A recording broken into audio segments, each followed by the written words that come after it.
speed, endurance, desire.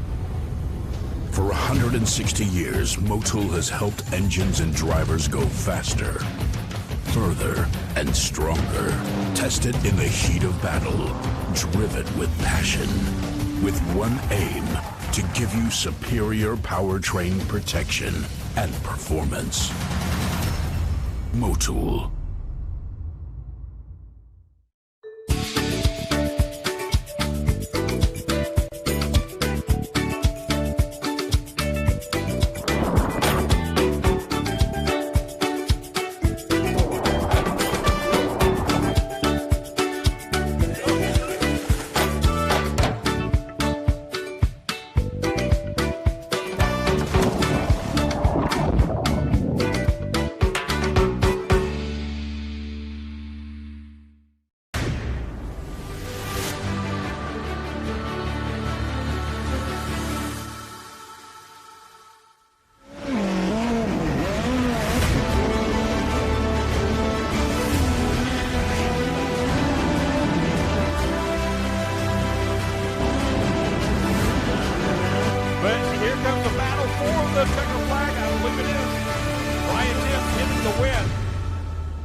Good is this? Look at this view from Losowski.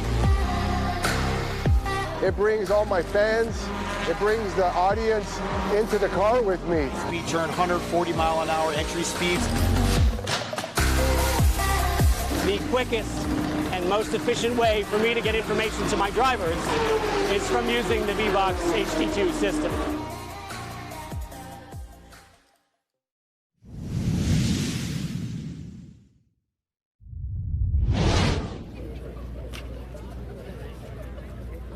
Hello everyone, and a warm welcome to the iconic and famous Road America here in Wisconsin. It's an absolutely glorious day, and we welcome you to the Trans Am Series presented by Pirelli.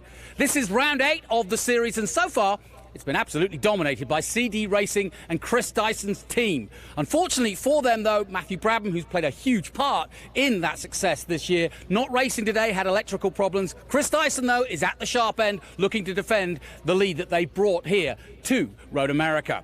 But the man most likely has to beat Justin Marks. He's on his second consecutive pole, 4 in all this weekend, this season. And of course, he's running the Trackhouse team in NASCAR. They took victory in Chicago, so it's a big season for Justin Marks and his team. He set a new lap record around the newly paved Road America. Now, can he do it in the race? That's the real question, and that's where it counts.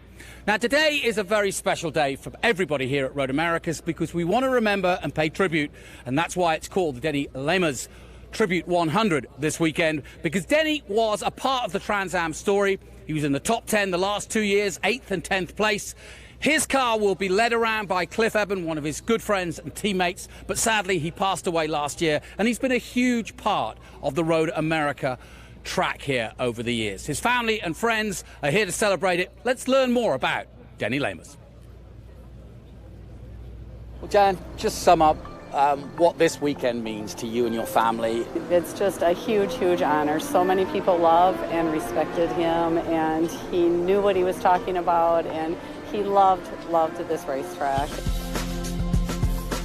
My father's been involved in Road America for about 25 years.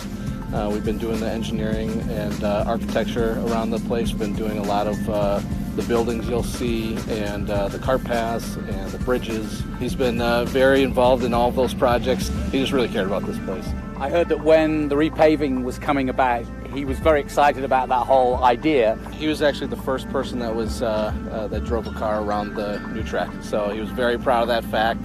I remember he came home after that day and he was just smile from ear to ear. Well, Tony Arve, great to have you back again. We're at Road America. You can probably hear the glorious sounds of Trans Am in the background. But I'm here to talk about Denny Lamers. You've had a great relationship with him over the years. Tell us a little bit about Denny Lamers. You know, Denny was just such a race nut.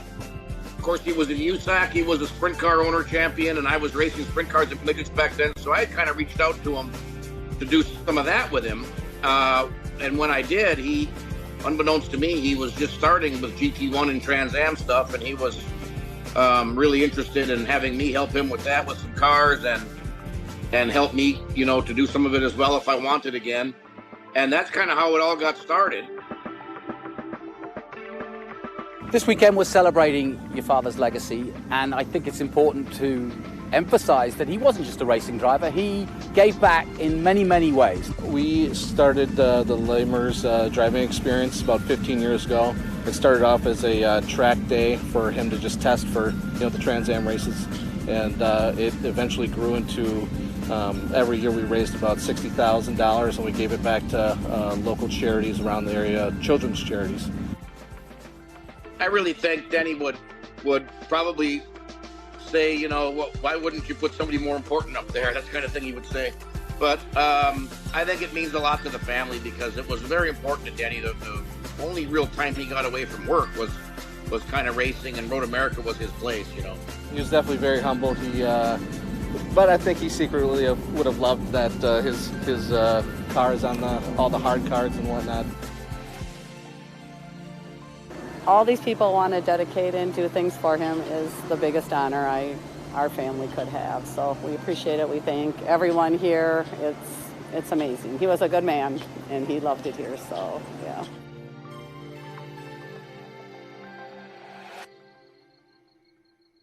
You have to be at a racetrack and not at home. Well, ladies and gentlemen, here we are, the Denny Lamers 100 here with our Motul Pole Award winner, Justin Marks. Justin, we spoke earlier. You've been racing here since 2001, never been on the podium. Best way to get on the podium for the first time is that top step. What's your strategy? Just go as fast as I can. I mean, we have a really, really good car. We struggled in practice a little bit. We had an issue with the differential. And then the car just wasn't really handling that great after that. But all these guys worked really, really hard, made it better every session, was able to go get the pole. So just got to go get a good start and just try to manage the race. But have a fast car, that makes things a lot easier. Nice. And hey, I want to say congratulations. Last week in Chicago, here we are just north of there. Everything's going your way, man. Nice job. Trackhouse Racing, Justin Marks. He won the Chicago NASCAR race as team member. Lots of fun to watch out there. But, oh, you're all right, man. I love it. It's a good thing when you can't walk through the fan walk because there's too many fans, so we love that.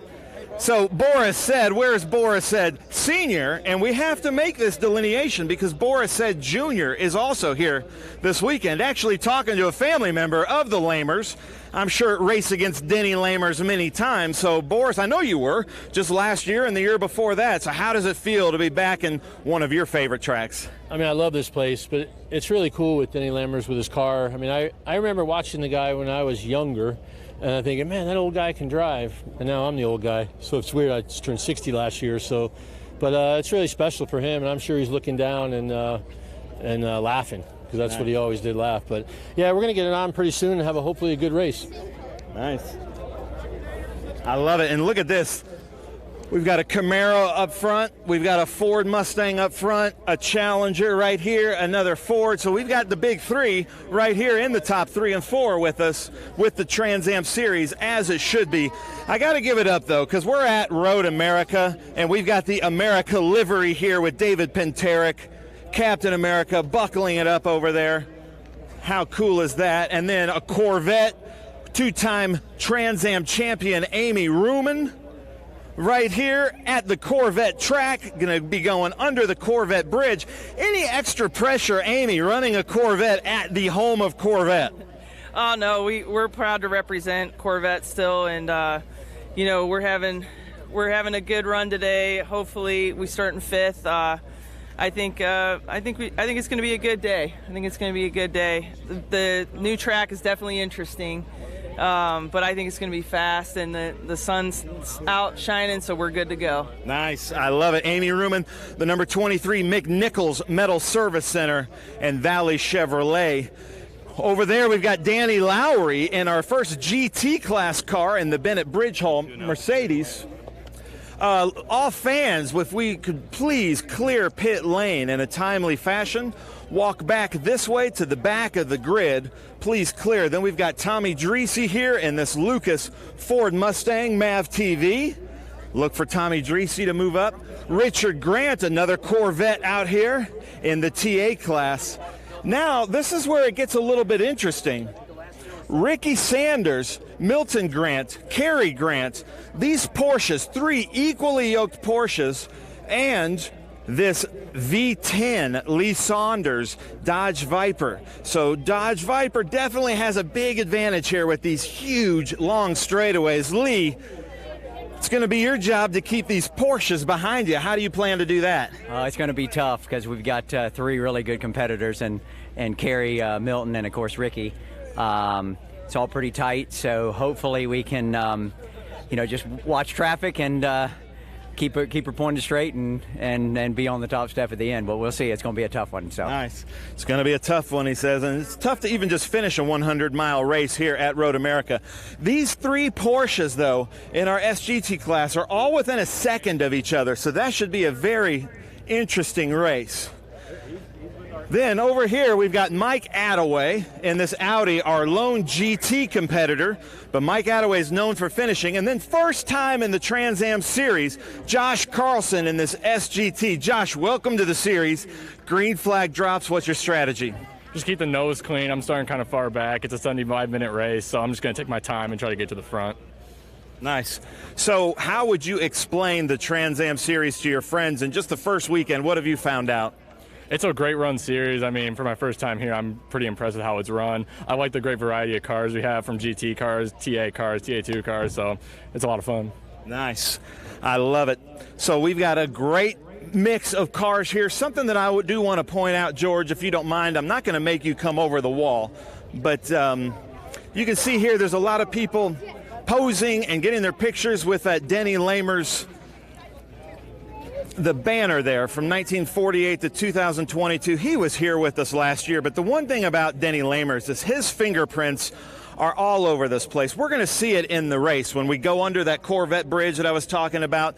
Something about Road America that I love. Every year we come here, and we come here twice a year now with SVRA and then with the Trans Am Series. They make huge capital improvements. So this year it's been the new pavement. But a few years ago it was this beautiful gift shop, the nicest gift shop in motorsports, I must say, designed by Denny Lamers. And then there's always nice bathrooms, there's new trails, there's a great trail through Kettle Bottoms. Everything seems to go for the best racing and the best spectator experience, and that's so much fun here at Road America. And it was such an honor to have Denny Lamers running with us in the Trans Am Series. He was just here with us last year when we were here with NASCAR over July 4th. We've got a huge family here with the Lammers. We're going to get to that later because that's going to be amazing. But we are about to start our festivities here at Road America, right here on the starter stand, the driver's line. So, what are you saying? Standing right in front of them. All right, right over here. So if I could get Bill Knox. Bill Knox from Road Race Ministries right here, Mr. Bill, to deliver our invocation. If everybody will remove their hats and bow their heads, Bill, take it away. If you'll join me in a moment of silence for Denny.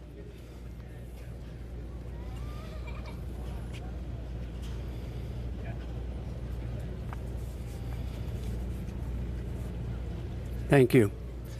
Our Heavenly Father, we thank you for the opportunity to gather in your name. We give you all the praise for this glorious day, Father. And we give you the thanks for the friendship that Denny provided for all of us. Father, we thank you. We ask that you protect all the drivers, spectators, the crews, the officials. Protect our emergency workers, our police and fire. And Father, please protect our military. Bring them home as soon as you can. In your Son's most gracious name we pray. Amen. Amen. Amen. Bill Knox, thank you so much. Now, ladies and gentlemen, I've been told to buckle in. My friend John Everett has told me that Anton Pietenpol is one of the best national anthem singers. All the great Road America staff have vouched for you. So, Anton, no pressure, but take it away, sir, here at Road America. Oh, say, can you see by the dawn's early light what so proudly we hailed at the twilight's last gleaming, whose broad stripes and bright stars through the perilous fight o'er the ramparts we watched were so gallantly streaming, and the rocket's red glare, the bombs bursting in air, gave proof through the night that our flag was still there. Oh, say does that star-spangled banner yet wave o'er the land of the free and the home of the brave. Man. Oh, my goodness. Anton. John, you were definitely right. Man, nice job. How long have you been doing this here? Here, just about 3 years. Wow. But overall, probably 15, 20 years. It's got to be extra special to deliver the national anthem here at Road America. Absolutely. Absolutely. My favorite place. Nice. I love it. Thank you, Anton. Jonathan, I'm going to send it up to you for the grids. Thank you, Ben. Yes, some really fantastic rendition there of the national anthem. Okay. We get ready for what should be an interesting Trans Am race. Round 8 of the championship. Justin Marks in pole position with a 2:01.5, fastest ever Trans Am TA lap round here. Chris Dyson alongside him, the championship leader. Boris Said and David Pintarek on row 2. Amy Ruman and Tommy Dreesy, row 3. Danny Lowry and Richard Grant on row 4. And then on row 5, it's Lee Saunders and Ricky Sanders. Further back, Cary Grant. We've got the Grants in action today for sure. And Milton Grant, of course, the two of them in action on the 6th row. Then 7th row, Michael Attaway, Josh Carlson, the youngster coming in. Great to see the youngsters coming in, but he got a penalty earlier in the weekend, so he starts on the 7th row. Randy Hale, Matt Brabham, no time and will not be taking part. And Chris Coffey, again, no time for him in GT.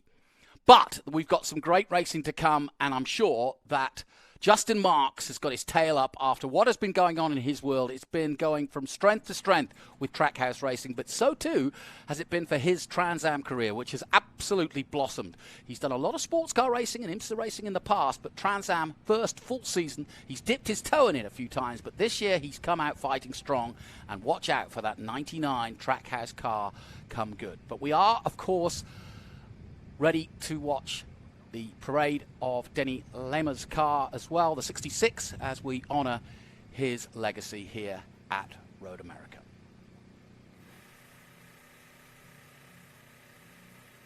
Clock ticking down, and alongside me is Adam Andretti, as always. Adam, good to see you, and you knew Denny. It's a nice tribute to him, and yeah, it's a lot of respect shown for him this weekend. It's a beautiful tribute to a wonderful man. Denny Lamers, very much missed, not only by obviously his family and friends and close friends, but his Trans Am family and the racing family. He just you don't find him like him too often, and it was a shock to all of our worlds that when that news came down of his passing today. Actually would have been his 75th birthday, so it is even more more special of a tribute for the man and his legacy. And he's just was an ultimate philanthropist. Some questions if we come with some was time. So good to racers. Period. I've gotten to hear a lot of stories that I'll hopefully get to share throughout our broadcast. So from the Eben family, who were very, very close with Cliff Eben driving Denny's cars for many, many years, and Joe Eben driving, Cliff's son driving a TA2, and Joe shared a funny story, that Denny would quit going to the watering hole after the races because after a couple rounds, it wasn't about buying rounds. He was buying race tires for and sets of tires and things like that, just to keep racers on the racetrack. He came from such humble beginnings, And he never forgot that, and he made sure that he took care of those that he saw were in need, whether it was in the racing community or outside in his local community, or right here at Road America at the National Park of Speed. And he, as you mentioned, and Ben has mentioned, with all the buildings and the bridges and the trails, he was an instrument in making this the National Park of Speed as well, and making it so fan friendly and just one of the ultimate places to go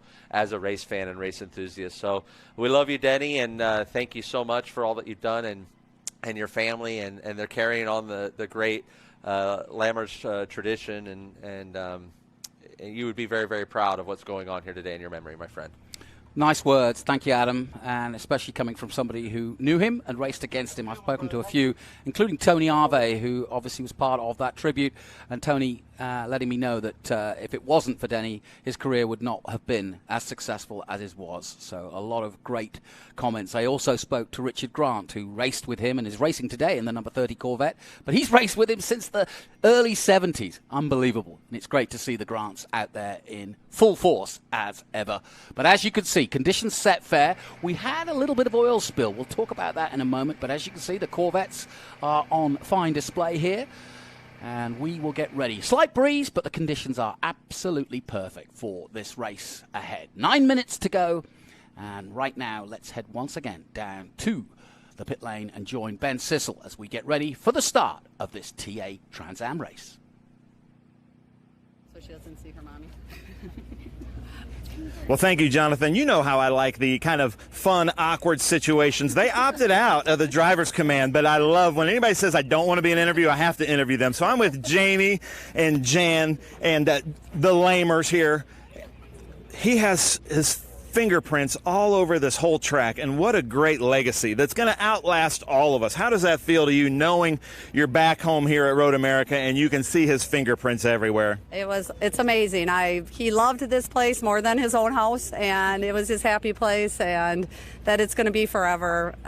Honored and proud beyond belief. Road America has done a great job, really. So, Jamie, do you consider Road America part of your extended family?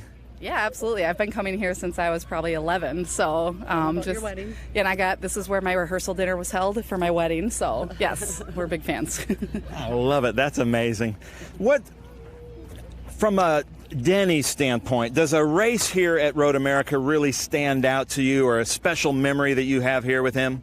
Absolutely, because we could go home if we wanted, because we're only an hour and a half. So we always had a little advantage. My crew, we're close. So if the car would break, they'd run home to our race shop and get it and then come back. So absolutely special. It is just, and it's beautiful. It's the National Park of Speed. Yes. Now, you mentioned your crew, and it's a pretty extensive crew. Do you have a school bus to bring this whole crew and family here?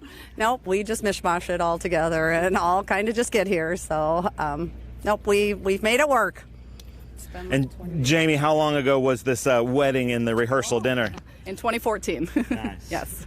And now, one of the really special things, our good friend and also teammate and longtime racer, Cliff Eben, who's won a race here. He won with us at Sebring in 17. He's driving Denny's car in the parade laps in front of it, right? Absolutely, and that's the biggest honor Cliff could do for Denny, so sorry. We appreciate it a ton. It's really great, yeah. And I hate to put you on the spot, but now who are these people to deliver the famous words here? Grandkids and nephews? Yes, my grandkids and the nephews are all going to yell, "Driver, start your engine." It's been their dream for a long time, so they're going to yell as loud as they can. Very loud. And you guys aren't going to join them? We're going to let them take the kid's dream, right? Yep.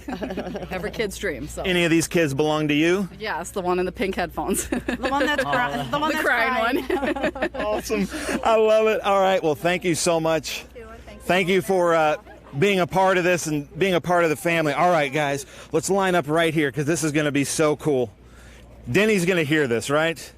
All right, so I'm going to give you the mic, and you and the Road America staff are going to deliver the most famous words in motorsports. You guys ready? You ready? You ready? Yes. Think so. You got a shot of that? He looks ready. All right, take it away, guys. Driver, start your engines!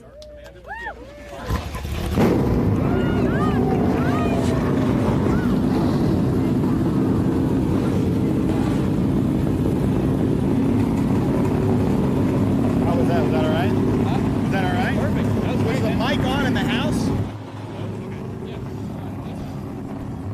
And with that, we are away. What a wonderful moment that was. And it's always fun to involve the kids, the joy they had. I would have loved to do that as a kid, I must admit. Oh, that's such an honor, period, you know, and as a kid to be able, as a young child to be able to give out the most famous words, to basically give the command. You're starting this event off with a command, and every one of these drivers is eager to fire these engines up and get going, and so it's definitely a beautiful honor, and like we said, Denny would be smiling very, very big down on what's happening here at Road America today.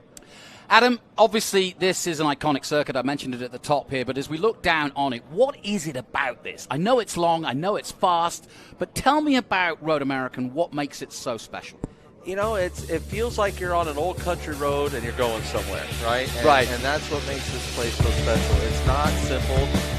It's a very big a challenge. You know, you got a lot of 90-degree corners, turns 1 and 3, 90. You're going to go down the long back straightaway, down through the woods and the trees, a hard left-hand turn here, turn 5, up the hill to 6, another left-hand, fast turn 7, tight, the famous carousel, leading into the even more famous kink.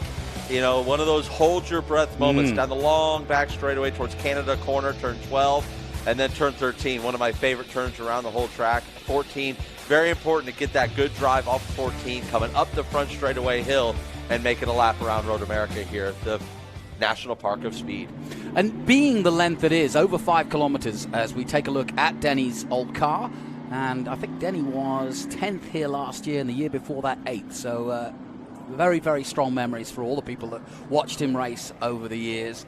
And yeah, I hadn't realized, they talk about his fingerprints.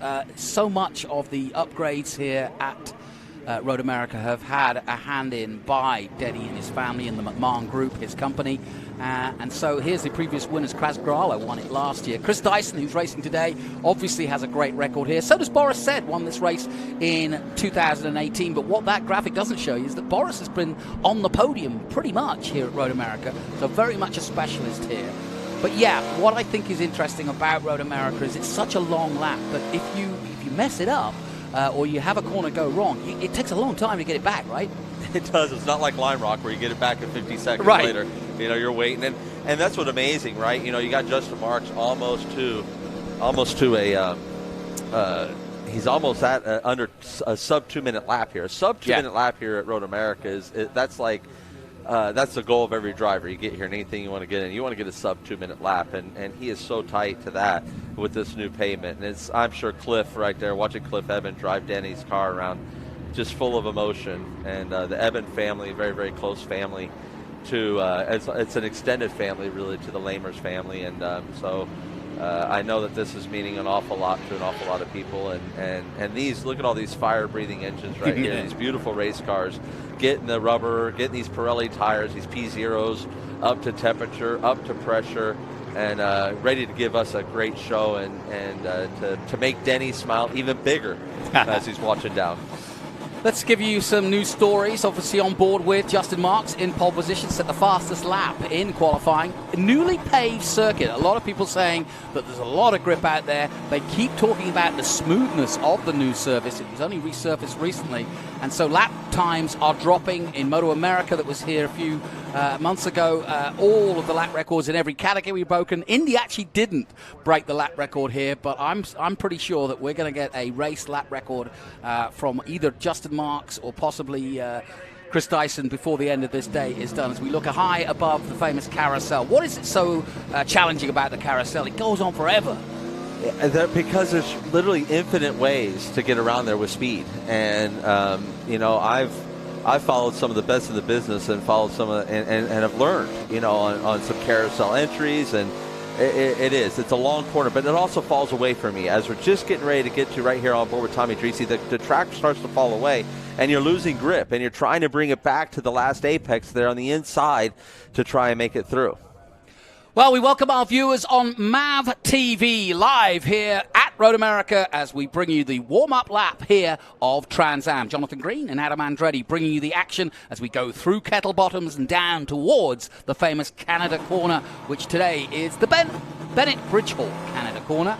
and we will be keeping you up to date. This is that corner you were talking about, isn't it? Very, very quick. Yeah, the kink is unbelievably quick, and it does. I mean, it's one of those where you're going to hold your breath. I don't care what car you're in, what race car you're in. It is a hold your breath kind of place. So the kink is, again, one of the favorite corners of any racetrack that we go to. It's one of my favorites for sure. But like I said, turn 13 is another one right there, and you're in it. You know, just two corners later after the kink, you're in another fast right-hand turn there, or left-hand turn, excuse me. You know, in turn 13. So it's very, very exciting. But yeah, we're going. Here as they're starting to, and that's the thing too. They're going to do one warm-up lap, and they're going to grid up because it's such a long lap here. Yeah. This is like 2 Mid-Ohio laps. Yes, it is, and 3 Lime Rock laps. But there you see Justin Marks in the 99 Trackhouse car. He wears the 99 because, of course, Daniel Suarez, his driver in NASCAR, carries that number too. So he's carrying it proudly. Ross Chastain, already a winner at Nashville, his other driver, and now through to the playoffs. And so too, ironically, is Shane Van Gisbergen. But we'll talk more about that as the days go on. We're getting ready to race. The Corvette pulls off, and we look up that famous Road America hill as they come towards the green flag on our checkered flag position. Chris Dyson looking to get a good start on Justin Marks and try to see if he can get to the first corner first. Away they go! A roar of Trans Am once again here at Road America as the green flag waves in 2023. Good start from Marks. He's got the lead and he's got the middle of the road. To the inside goes Boris Said, and he's outbraked himself, and he's got to be careful not to hit the back of Marks there. But that was a moment, and side by side, Ruman and Bintarek. We're going to talk about their battle as Ruman and Dreesy. Oh, Dreesy's off track before he goes into 3. He's back on track. He's lost a couple of places. Dreesy in the wars. He didn't get to go out, and is that coming to a stop? By the looks of things, it could be, Adam. Yeah, I think he's trying to feel something out with the car. It did something very weird to Tommy there as it really veered hard to the right. So I think he was just kind of feeling it out. And then, you know, Boris Said, as you said, got a little bit deep there into turn 1, and it cost him on the exit. And Chris Dyson has already taken the lead from Justin Marks. So it's curious to see what happened with Justin through turn 3 that cost him that time, because as you know, and here comes Justin right back on him. Oh my goodness, is this going to be a battle as they go through the Mission Foods turn 5? Well, this is what we've wanted all season, to see these two at the front, because Justin Marks has had a bit of bad luck, including at NOLA and a few other places, but he's had 4 pole positions, so we know he's fast. He's won already, and he has got his tail up, for no question about it. And he's now up against one of the best that Trans Am has produced over the years. Ernie Francis Jr. has now gone on to Indy Next. He's back in single-seaters now. He won this race a few years ago, but now it's the time of Marks versus Dyson as they head down the back part of this circuit here at Road America. Flat out through here. Let's have a look at what happened in that overtake. We'll see it here. Adam, what do you see? Well, we're going to take a look here at this replay here. And Justin gets a really good start here up into turn 1 here. This is the Big Machine Vodka Spike Coolers, turn 1. Gets a little bit wide, a little bit loose there on entry and exit. And I believe we're going to see him get a little bit defensive here into the WeatherTech turn 3. And here comes Chris Dyson down the inside in WeatherTech turn 3 to go down the long back straightaway. Nicely done, too. Beautiful pass, beautiful pass. And I guarantee you, Justin's getting a radio full right now from his Showtime Motorsports team, you know, reminding him, you know, patience, patience, patience, because these are long 100-mile races. And we've seen Justin, as we got an emergency crew up there in the Big Machine Vodka Spike Coolers turn 1. So yeah, so we've got a local caution at the moment at turn 1. Let's hope that doesn't turn into a full course, because this is starting to build up to a good little battle between the two at the front. Boris Said currently third. Amy Ruman did get ahead of David Bintarek. They're in their own battle in the championship. It's a really intriguing one too. They were at it last time out at Mid-Ohio. Ruman getting the better of David that weekend. And here comes Justin Marks as they head down the back of the circuit one more time towards turn 5. Yeah, Chris being good and defensive there into the Mission Foods turn 5. Definitely all fair, you know, all's fair in love and war here. So that was definitely a fair move. Definitely a defensive move you would take no matter what. And this keeps Boris Said right there in the mix too, there in P3 in that ECC Motorsports Anchor Bolt and Screw Dodge Challenger. Where is the easiest, I say easiest, nothing's easy when you're going at this speed, but where's the easiest place to make a pass? You know, it's the place I always found was Canada Corner, is trying to make a clean, that's the Bennett Bridge Hall Canada Corner. It's make a clean exit out here. The carousel is pivotal, and that's getting a good entry and exit also out of the kink. If you could put those two together over your competitor, now it's really tough with the aero too, because now when you're tucked up on, you're going to lose a little bit of front aero being Justin Marks. But you can see he's tucked into the slipstream of the 16 of Chris Dyson, and this is really fixing to be one heck of a battle for us, Jonathan Green, already in the early stages here. Well, here we are at the Bennett Bridge Hall Canada Corner, and Mark's not able to pull it off this time, but I can see why you see that as an obvious place. And it gets tight through here, 12, 13, and then coming up to 14, the last corner. And we've said it before, as you said in the track map, this is a key corner because there's a big hill and a huge long straight up here where you're over 160 miles an hour going to the first corner. Now you see it. Exactly, as you saw that, right out of the three-dimensional services group, turn 14, Justin drops a wheel, but he's in the slipstream. He's definitely looking to make moves. Now, you got to remember, you're as a defender, you're allowed to make one defensive move, not two. So, got to be looking out at that. I know the steward's going to be looking very closely to make sure that is being considered. But, right here, right now, Justin needs to settle in, and let the race kind of start to balance and come to him. As hard as that is, it's easy for my cheap seat up here to say that. But I know inside there he's loaded for bear and he's ready to go. And but Chris Dyson, two-time champ, nothing to sniff at there as they start coming down in the Mission Foods turn 5. XGT being led by Danny Lowry in the Mercedes, 7th overall. Saunders leading in SGT in that famous Viper 84. He's ahead of Ricky Sanders. Carlson, young Josh Carlson coming in the Ford Mustang. Great to have him on board, really just trying out Trans Am for the first time in this particular championship. And so looking forward to see what he can do. Dreesy has gone all the way down to 12th position, but he's still in the race. I tell you, Chris is making a really wide race car, out of his Jim Weed Ford Mustang there, and he's going to be a heck of a challenge to get around. And I tell you, Boris said the crafty veteran sit back there in P3 waiting. is just licking his fingertips, looking to pick up the scraps, hopefully. Yeah, well, we know that Boris said Senior loves racing here. Had a quick chat to him. But all the chat right now with Boris is about his kid, because, of course, his kid now racing with TA2 and moving to Nitro Motorsports for a while. Expected to be with three-dimensional, I think, again later in the season. But great to see Boris said Jr., just a kid at the moment, but following in his father's footsteps and racing on the same weekend in Trans Am as his father. And Nitro Motorsports there has a great, developmental program that they're working with Brett Cruz, Thomas Annunziata. They're proving that. So, with Boris Jr. to get that development, to be in that kind of group, I think is a real big benefit for that young man. But let's not forget, Amy Ruman is right there in P4 as well, the two-time champ. And David Paterick, her little nemesis, her Ohio nemesis there is right on her tail, only half a second behind. And they got a heck of a good battle going here between these two. Well, there's only a few points between them in, fourth and fifth. Pintarek holding fourth at the moment after Mid-Ohio. Ruma right behind him, but only by a few points. So she'll be looking to stay ahead of Pintarek throughout this race, and that's where she is right now. And that's going to be a good battle to keep our eye on throughout, as it's, it's just as tight there as it is up front here. And you see Danny Lowry here mixing it up with the TA cars, and he's got Lee Saunders right behind him in a different class. This is three different classes of racing, all right together there. So that's kind of exciting, and that's more than kind of exciting. That is exactly what Trans Am racing is all about. I spoke to Danny Lowry in the Mercedes before the start of this race, and he said he really likes the smoothness of the new track, and it really is helping in terms of grip levels and in braking points, and just generally feeling the track and feeling like he said it's more like a billiard ball table. It's just got rid of all the old bumps that might have been there, and it really is a smooth. And I think, when you see the onboards, have a think about that, because it really is a lot smoother than it was. There's Josh Carlson, the new boy in SGT, and it was one of the Grants, sadly.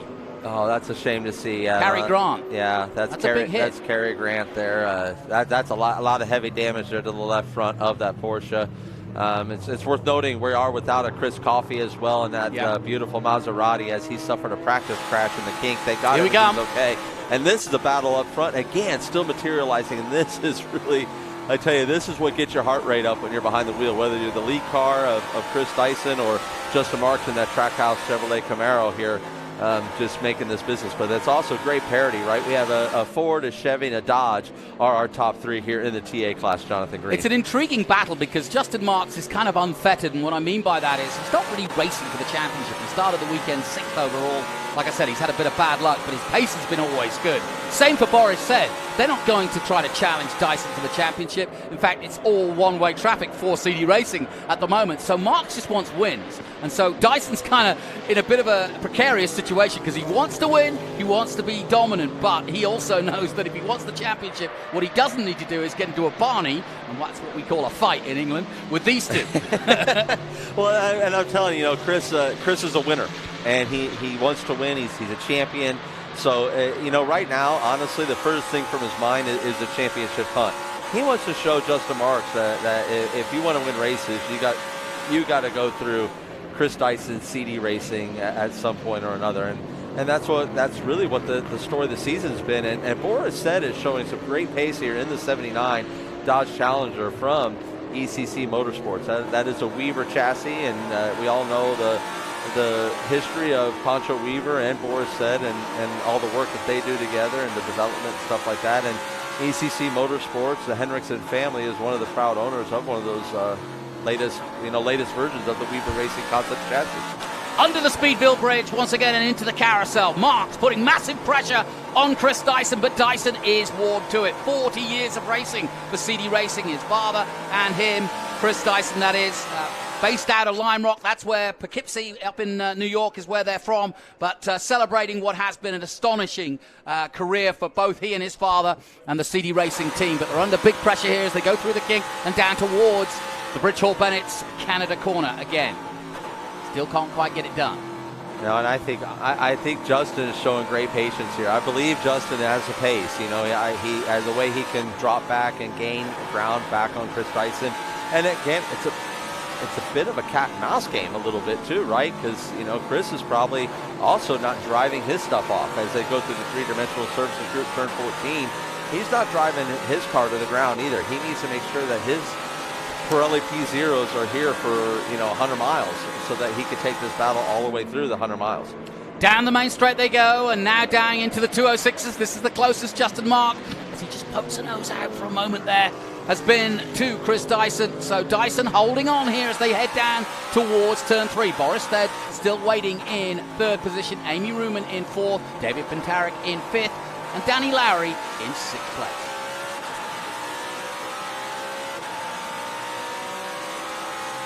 Under the bridge they come, and down this long run through turn 4, just a slight kink, and then down to the famous turn 5. Heavy braking here, and a possible overtake here, but you've got to be careful. It's easy to go wide. It is. It's super easy, and those rumble strips there on the exit are much more forgiving with the 18-inch wheel and tire combination now that they have. But now they're coming into traffic, and traffic is always going to play a role with this. And yeah, it has done already. It was very, very good work there by Mike the 91 Attaway, and Michael Attaway to heed to the faster TA cars and to continue his own battle for another day. But yeah, this is really a cracker right here, and really the pace that's being held right now is what's keeping Boris Said into this battle too. And that's only going to make things even more interesting for us and all the race fans watching. Put a bit of historical perspective as we start to see the traffic form. This track goes back to 1955. Trans Am began in 66. And a massive history, but I think it's kind of poetic in some ways. Here we are in 2023, a Ford Mustang leading a Chevrolet and a Dodge right behind. You've won in all of those marks. What's the big difference? Is there a big difference? They all have their strengths. And he went wide there, big Chris. Boy, big mistake. That was a big mistake there, and it happened at a place that's probably like the most impossible place to get something done here. In between the Bennett Bridge Hall Canada corner and the three-dimensional services group turn 14. So that little spot there, that was the most opportunistic. But look at what happened to that 79. It put him right on the tail. And I tell you, that Dodge, it'll always handle very well down the straightaway. So this is really just a great event. But as far as back to the characteristics, the Ford seems to always have the more legs, the more top end. The Chevrolet seems to be like an all-around package with torque and horsepower, and the Dodge is that thumper. Out of turn 3 come the leaders, and as these two battle, we're on board with Justin Marks. It's allowed Boris Said to catch up, and as we come under the bridge again, what you're not seeing, perhaps, is where Boris Said is. He's so much closer now than before, and here comes Justin Marks at 5 on the outside. Yeah, Justin Marks got a great run out of the WeatherTech turn 13. Here's that moment. Turn 3. And yeah, he got a little wide there, and it's really slick on the exit of Canada. And the rumble strips are super big as you get out there, so totally unforgiving. And he was on the power trying to stay ahead of this number 99 Trackhouse Chevrolet Camaro, Justin Marks. And he did it. He was able, but he also slipped out of the WeatherTech turn 3. And Justin got a heck of a run down the outside of the Mitchell Boots turn 5, and it just wasn't able to capitalize as into Optima Batteries now carousel. Yeah, you get the feeling that Justin Marks will want to get past Dyson if he can soon, because otherwise he's going to be under the pressure. You can see it from above here, from the drone, just how close Boris Said is. And what he doesn't need to do is get embroiled in a battle with the wily old fox that is the retired but not so retired curly-haired Boris Said.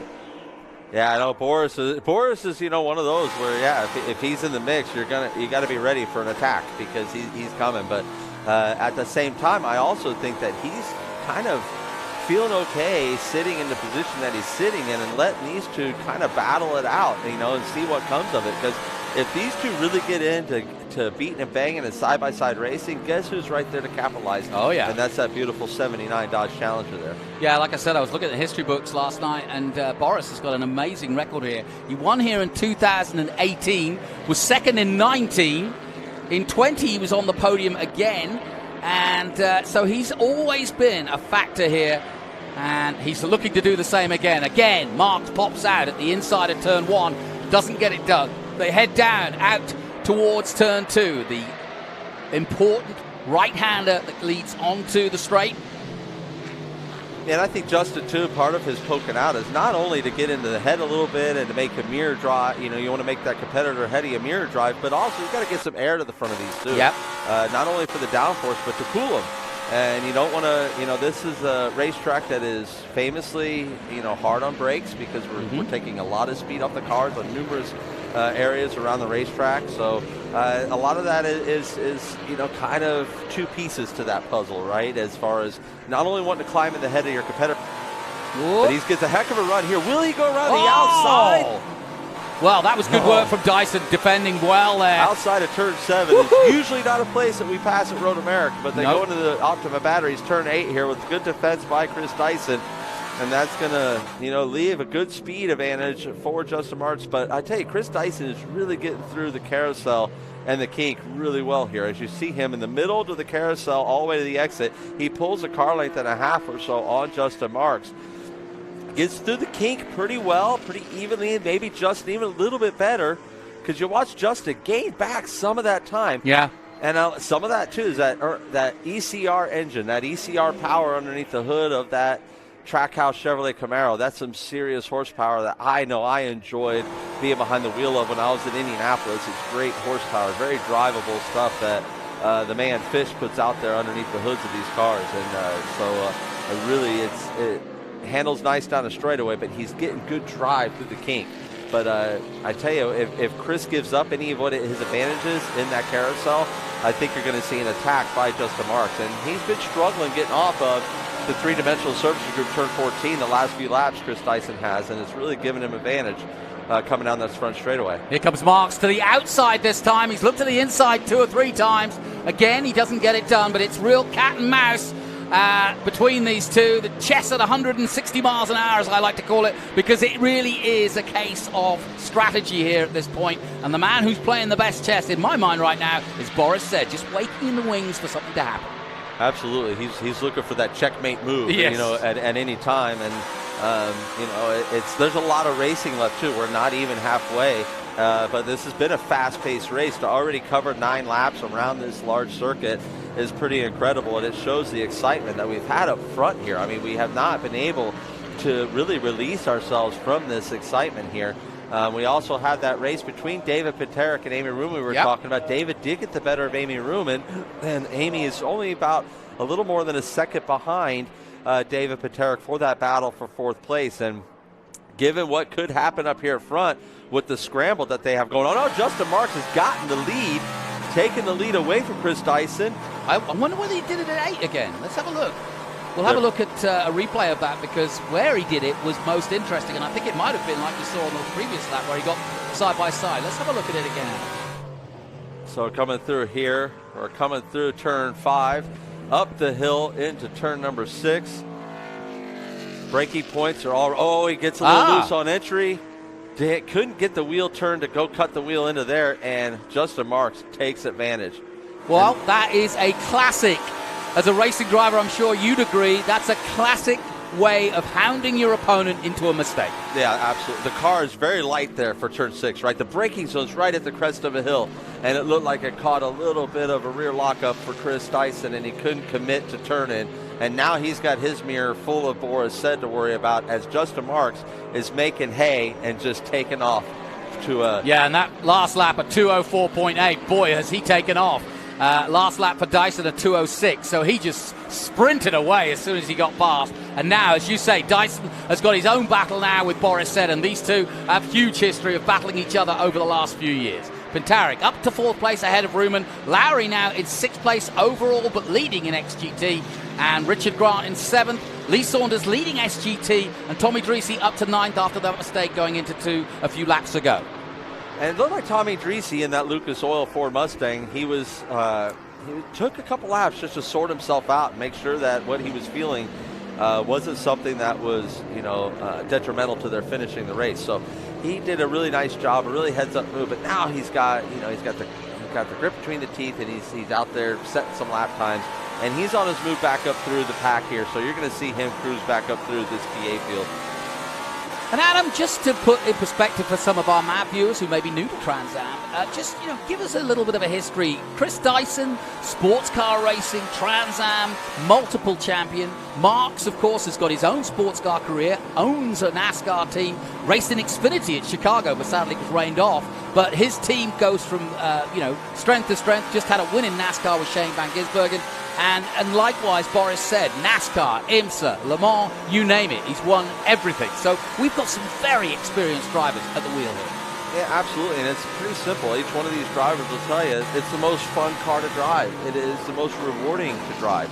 Look at the speeds that they're carrying. They're 180 miles an hour here, and almost an under 2-minute lap around this big famed road course. And they are just a spectacular race car to drive. They come with it doesn't have analog brakes. It doesn't have the traction control. It doesn't have the stability control that we see in other GT class racing.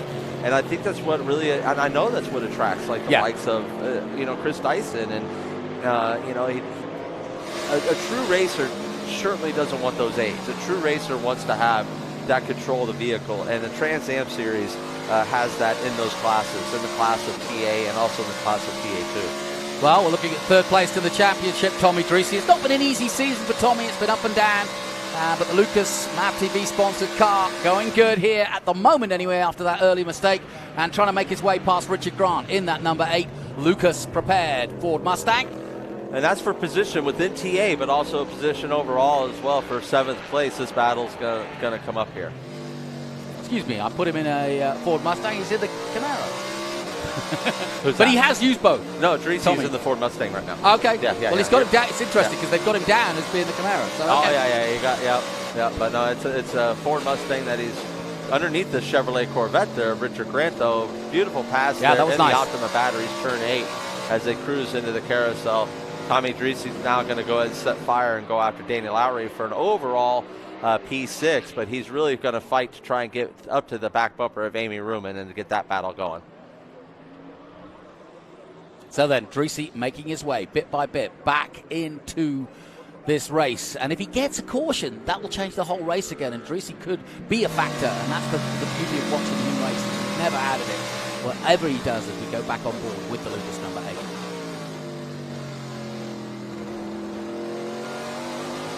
Coming out of Canada corner. I always love these onboard shots. I can stay on board all race long because I love watching you when you're on board. When we were at, I can't remember which race, but it was just, you really do get a sense of how you're working it and how comfortable you are. And I know you well enough to know when you're comfortable in the car and when you're having to wheel it and work it. Yeah, these V-Box does an awesome job, not only of giving us the shot, but giving us all the telemetry, you know, and that just tells more of a story, you know. They say a picture's worth 1,000 words. Yeah. When you see a video like that out there and showing what it's showing, that's pretty incredible stuff. So Dreesy making his way through. He's currently in 7th. He's got Danny Lowry in his sights. He's got past Michael Attaway.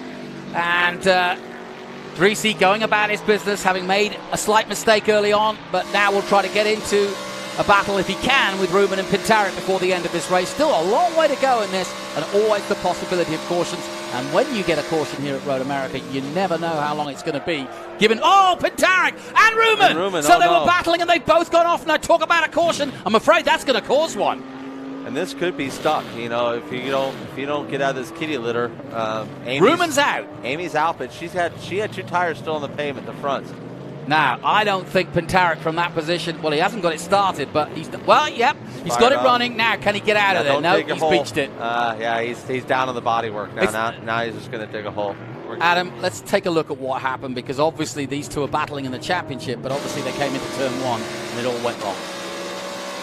Amy gets a heck of a run down here into the Big Machine Vodka Spike Coolers. Turn 1 gets a little bit loose on the inside of David Pintarek and collects him.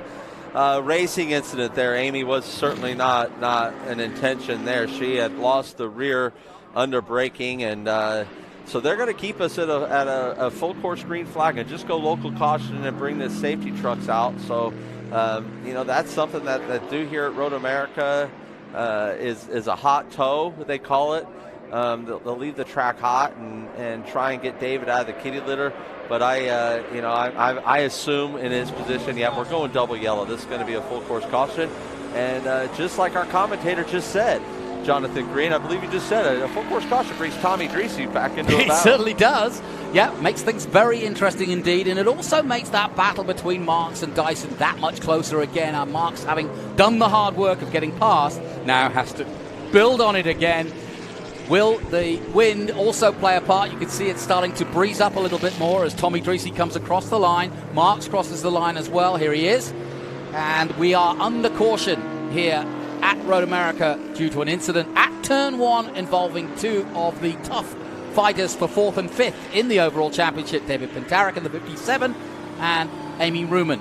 And you saw the incident in replay. There's the truck on track trying to get David Pintarek's car out of the way. It looks as though it's going to be fairly short done, because they seem to have moved the car, or they've got it going again and he's back out on track. But the Corvette now leading us under caution. And absolutely, the difference between, like I said, between Amy's pitch in the litter and David's is David's whole car was in the litter. So these are flat bottom cars. So the second the chassis and the bodywork got on it, it was heavy. Adam, let's take another look at that incident, because it's been the biggest moment of this race so far, and it's worth talking about how Amy went about this and what went wrong. Well, I think it was just a possible rear lockup here.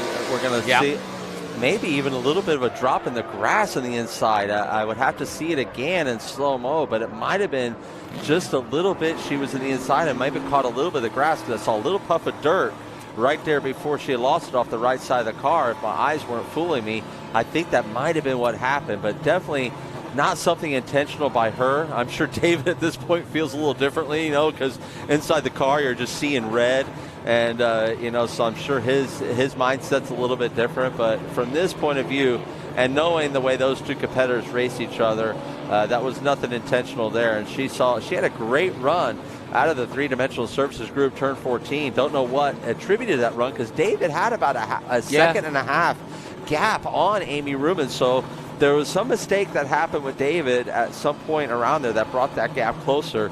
And unfortunately had an incident, and David was on the low end of that stick. Well, the Greek god that is Tommy Dreesy comes back into play here, because with Pintarek and Ruman out, he moves right up the board. He's got Danny Lowry in front of him, but he's not racing Danny. He, of course, racing and leading in XGT as we look from high above the Road America circuit. Great view going into the carousel from here. It is. It's favorite racetrack of mine to come to ever since I was a young child, because just like we said, as a spectator, there are so many options here to go to. I've taught driving schools here, and it's one of the best places to teach driving school because of where you can. around this track and really analyze your students. And so it's definitely one of those beautiful gems. The National Park of Speed is. And I'll bet as an Andretti family, Marco's been here, John, your brother, raced here, Mario, you might have heard of him. My brother, he's probably raced here a few thousand times. My brother John in 1987 made his IndyCar debut here at Road America in the wet and drove to 6th. Now, that's smoke. That's odd. Is that dust, though? I think that's dust from the oil that was laid down. I believe that's what they're doing. They're sweeping some of that dust Yeah, up. you can see it there. There was a lot of oil dry laid down. As you mentioned on the pre-race there that there was an oil spill, and then we saw this from the aerial view. But, yeah, that doesn't look like anything. And I think it's because they're warming up the tyres under caution here that they've gone over that particular situation. Unless somebody has. I think it's a stopped. track blower. Oh, it's Pintaric. Maybe they've got Pintaric going again, and he's dropped some oil because look, there is a parked car there. So it's hard to speculate on exactly what's going on there at the moment. Pintaric, I think, is stopped on track. Yeah, it very well could be. We might have another lap under caution because of that then. Justin Marks is sitting here thinking, man.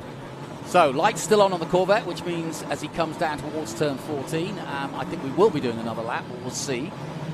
Let's have a look at a replay, and we'll see where the rest of the cars went past Pintaric and see what, if you like, is the problem. But I think we're going for another cautious lap. Let's see what we're taking a look at here.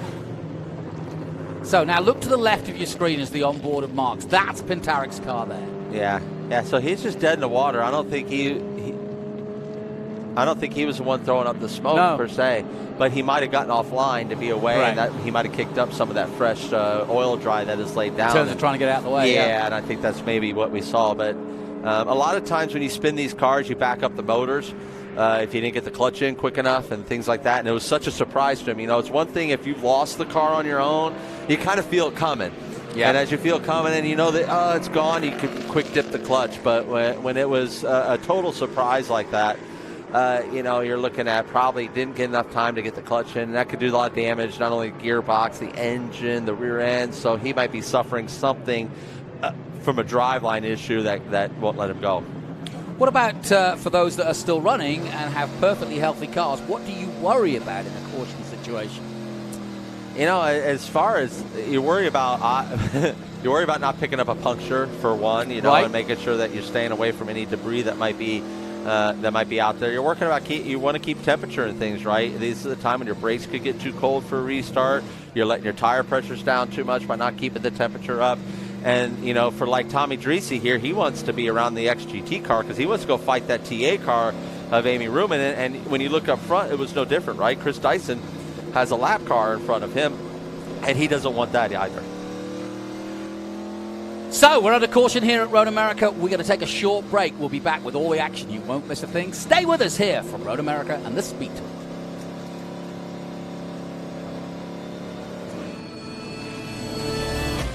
Speed Tour returns to Portland International Raceway July 21st through the 23rd, featuring the Trans Am Series presented by Pirelli Western Championship, the Sports Car Vintage Racing Association, Optimus Search for the Ultimate Street Car, and Saturday take part in the Haggerty Cars and Caffeine Car Show with Parade Lab. You do not want to miss the Portland Speed Tour July 21st through the 23rd. Children 12 and under are free. For tickets, simply go to speedtour.net.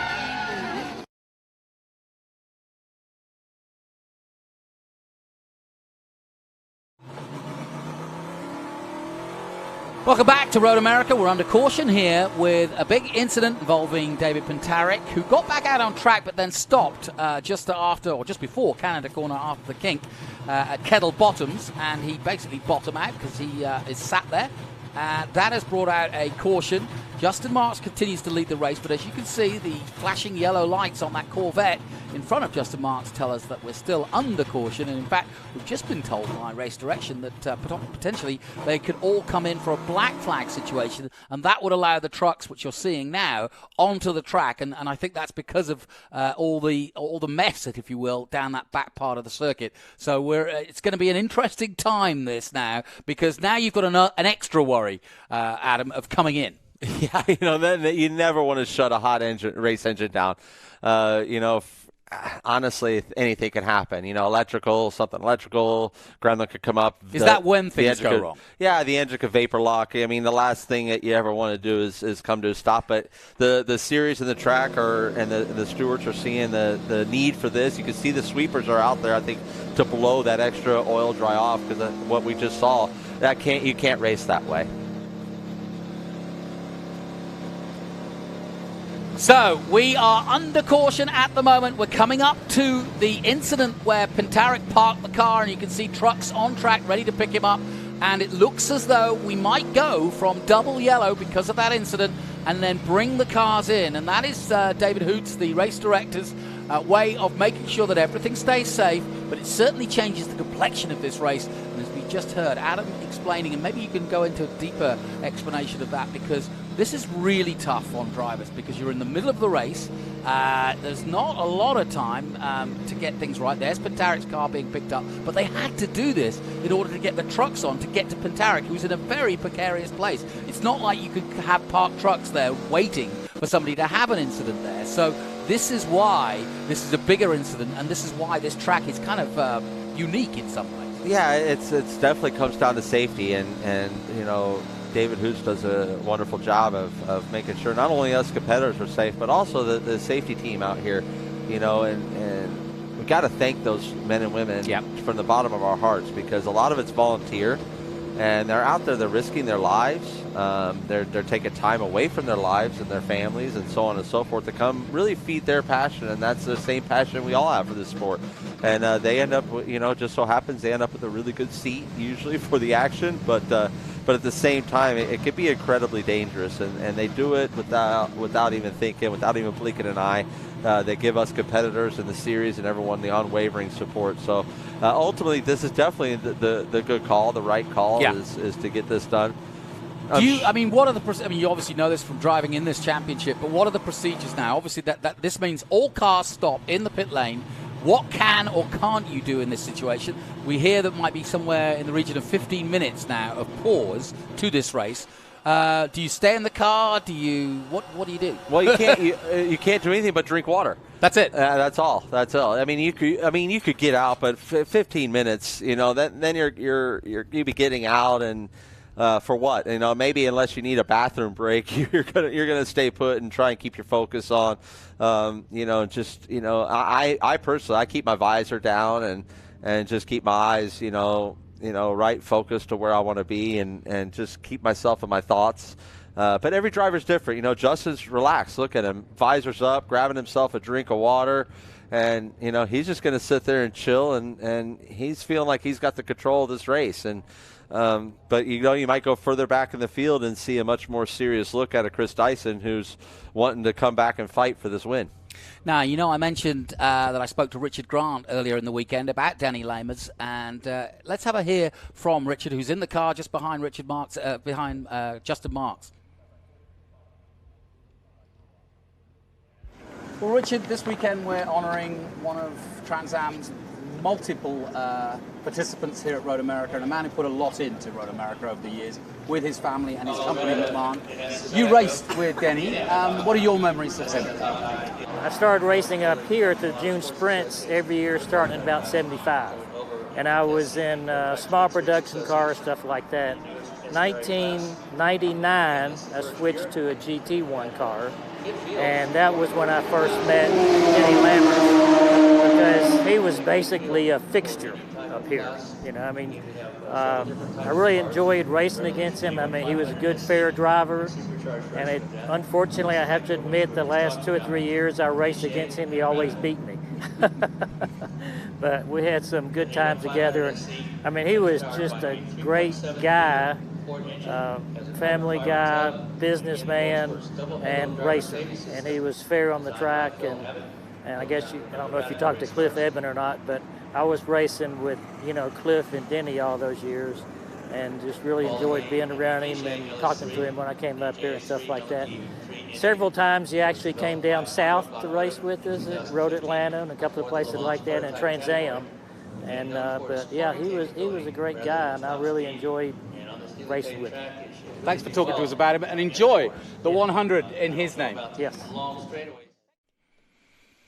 Richard Grant, one of the perennial racers of Trans Am, and currently out there at the moment, right behind this man, Justin Marks, in the number 30 Corvette. So just give a thought to the man who's been racing over 50 years of racing from Richard Grant, and knew Denny very well. Now, let's head down once again and hear from Ben Sissel. He's got the latest with what's going on in our black flag situation.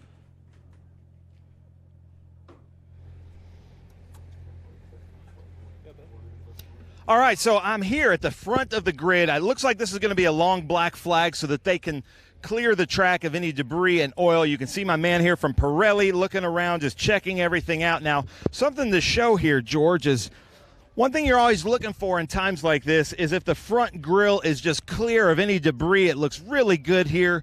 Then also the teams have been notified that they are allowed to come, per the rules, to come out and wipe off the windshield because of the debris. They can come out and clear the grill, and they're allowed to give the drivers water. They are not allowed to work on the cars. Something to look at here is just some very minor tire rub here with this front fender. Doesn't look like that's going to come into play, but I'm here with the leader, Justin Marks. Started pole, fell back to second, and then made a great pass there under the Corvette bridge. Justin, how are the conditions out there? And it seems like you were able to gap them pretty well once you got past.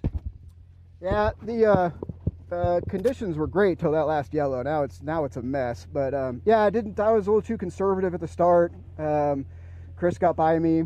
We were a lot quicker, but so early in the race, there was so much race to go that I just kind of wanted to hang out there for a minute, just see where the handling net out to, and try to put some pressure on him. I think he made a mistake getting into 6 there and axle hopped or something, and so it was a pretty easy pass that I could hammer down, drive away, and go maintain. But this is going to be a while cleaning this up. Track's in good conditions, car's running great. Showtime guys did a good job, so try to go finish this job when they turn us loose. Now, something that I noticed that's kind of unique to Road America are these hot pulls. And you guys, there was a car off from lap 1 here at turn 1, and you guys were going in there pretty hot. Is that something that you're not even thinking about, or is it kind of scary to you? You mean the speeds? Yeah, the speeds. Yeah. No, it's not scary. It's fun. I mean, that's why we race cars, is to go fast. I like these really, really fast places, especially places that have really, really fast corners, like the carousel back there and the kink and some of those where you gotta have some bravery. But yeah, we get to use everything that these cars can do. Hard brakes, a lot of handling, and then just that all-out speed. I think I saw 181 on the dash or something at one point at a 1. So yeah, it's all fun, man. Now you can see Gary Seelix coming in here. So, Gary, I know that they've given the teams permission to wipe the windshield, to wipe the grill, to give beverages, and I think that's totally fair based on what's going on. But one thing I want to point out to the viewers, even as they're watching, there's a lot of flex in the windscreen. Is that kind of a design flex that you guys are doing at Showtime? So we have these window braces right here that are kind of bowing. There was no support on them, so we put support, but they're already bent, so the window keeps flexing as they're going down the track. And I noticed watching the in-car, Justin, are you seeing the windshield flex like that? Yeah, definitely. When the car's by itself, not so much, but when you get them tight, close together, like when I was following Dyson there, the air does weird things. It was pushing my windshield down a little bit. It's actually pushing his rear window glass down a little bit, just the way the air comes off the back of his cars. But, we got bracing here, and it's all good, just part of the speed. Yeah, we had some comments watching the live stream pointing out the flex, so that's good. So he said when he gets behind a car, the aero wash coming off of Dyson's rear wing hits this thing even harder, making it flex. So there you go. And we have the teams out here able to give beverages. I think that's a great call. Jonathan, Adam, I'm going to send it back up to you. Thanks, Ben. Good intel always, and that was the first shot we got of that nice Richard Grant Corvette there. We heard from Richard a moment ago. And Gary, are you okay with me asking so about the windshield? we wait, just as you are, for the resumption of this race. You can see a little bit of the grass there in Richard Grant's grill there, and that could be a problem. We've seen it at Mid-Ohio many times.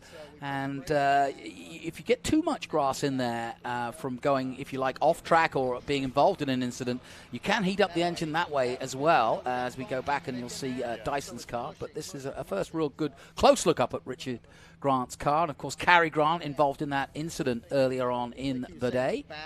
Sucks in. Have you ever had a problem with a flexing windshield? Now, here's the picture you want to see. Yeah, that's a lot of oil. So I think we might have speculated correctly with David Paterick and driveline issues, some sort, dumped a lot of either engine oil or transmission or rear end fluid after that turn 1 incident. So hate to see that, not only for David Paterick and their group, but also for these competitors too, because they're going to come flying down in Canada corner into the braking zone, and this is what it's going to look like. So we continue under caution.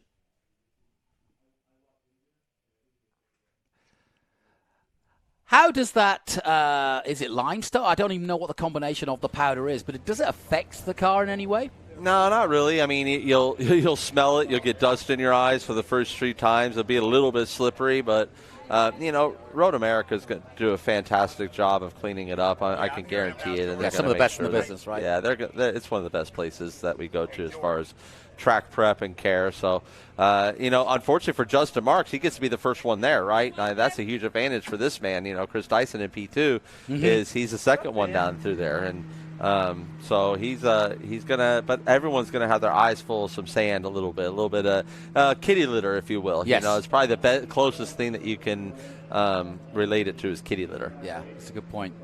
Yeah, so Dyson, and just so get everybody up to date, Dyson's actually in his older car, the championship-winning car, because it was his car that had problems yesterday. They swapped to get one of the cars out, and that's how Dyson is out there. But he's in the older car and with a different chassis, not the Riley chassis this weekend, as we take a look at Boris Said in the beautifully prepared number 79. Yep, he had Steve Ray sitting there chatting with him, Boris beating on the wheel, ready to go. He's ready. I'm sure whatever song came on that woke him up this morning is what's going through his head right now. Just keep him in the square. Steve Ray there, he's one wrenching on the car and leading that team as far as making sure that it's ready to go. Yeah, and basically, just in case you're wondering, if you've just joined us, we're on a black flag situation while we clean up some oil and dirt from David Paterick's incident. He went into the gravel trap, but then we think he blew the engine down the back straight just before Canada corner, and therefore they're putting down a lot of dust and mix to try to soak that up, because it's just before the breaking point and could be critical, and it's certainly going to be critical for Dyson coming in there. So we're under caution here. We welcome you to Road America, and it's been an interesting race as we take a look at the man leading an SGT. That's Lee Saunders in that famous 84 Viper. Let's head down once again, though, to Ben Sissel, who's got the latest in our black flag situation here in Trans Am.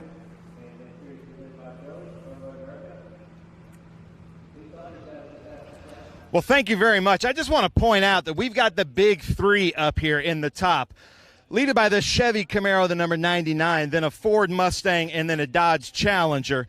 The Corvette there is a lap down, and I don't know yet what our officials are going to do with Richard Martin there in that Corvette, but we'll see. See yet to come. But as Adam was pointing out, Boris is loose. He's in here playing the drums, beating the steering wheel. Boris, what song is in your head? I got George Thorogood, I'm Bad to the Bone. And I got Denny Lamers riding with me, so 2 old guys are going to beat up on this guy. Nice. Bad to the bone. I love it. So you seem to be in the catbird seat, Boris. You're just kind of out there watching these 2 front runners go at it. We've got a Dodge, a Ford, and a Chevy, and 1, 2, 3, just like in your days. How's it feel out there? I mean, I'm not sure what they have left. I mean, I'm driving 10/10ths every lap, so this Dodge is running really good, though, so hopefully this anchor nut and bolt car will have just enough. Maybe I can get Chris at the end. I love it. So there's Boris Said Sr., the number 79. You can see this Engineered Components, ECC Motorsports, A.J. Hendrickson's car. So, Stevie, I heard you making a call to your crew for some ice. Yeah. And, Chris, I see you're icing your wrist. That's not an injury. You're just trying to get cool? Yeah, Ben, these cars get really hot. I mean, that's part of the demands of driving these cars. But, the Jim Weed car's been running great. Happy to be up front leading there. I want to get back in front of Justin. We'll see what we can do on the restart. Now, have you heard anything about this number 30 ahead of you? Are they going to move him, or is he going to be right there in the battle when it goes back to green? I think it's up to the stewards, but I think it'd be great if he could move over and let us race. Nice. So, Stevie, you came over, you talked to the driver, and he was like, man, I got to cool down. What was going on? So we're just trying to cool him down. A good way, you go on your wrist, get the blood circulation, cool it down. I got a couple packs behind his neck, a couple down on his thighs. We'll cool him down, and we'll take off, and we'll get racing again here shortly. Nice. I love it. See, we're getting some science lessons here. Stevie Dix, Chris Dyson Racing, beautiful car, and I can't, I'm just really excited. And Adam and Jonathan, I know you've got to be too. We've got the big three in the top three here in Trans Am. Now we come back here to Lee Saunders, and man, this has been quite a battle watching them come through. Lee leading this battle in SGT, but Lee, these Porsches are right behind you, aren't they? Oh, yeah. Yeah, Ricky and Milton are right behind me. Kerry had a pretty nasty accident there and won. I'm hoping he's okay because hated to see that. He just got caught up in a little accordion effect there, and my team said he's okay, but really hoping he's okay. I hate seeing that because he had a good run going into one there. But anyway, yeah, we're going to try to keep it shiny side up here for the last little bit and see what we can do here. And Lee, I'll tell you, I can see Kerry Grant right there walking around looking at his car. You can see him there, George, in the green shirt and the hot green gloves. So Kerry's walking around good, looking at a pretty damaged car, though, unfortunately. Yeah, that stinks for the Grants and the Grant family. But we'll come back here. Ricky Sanders, man. Ricky Sanders giving it to him up there. Lee Saunders there in that SGT battle.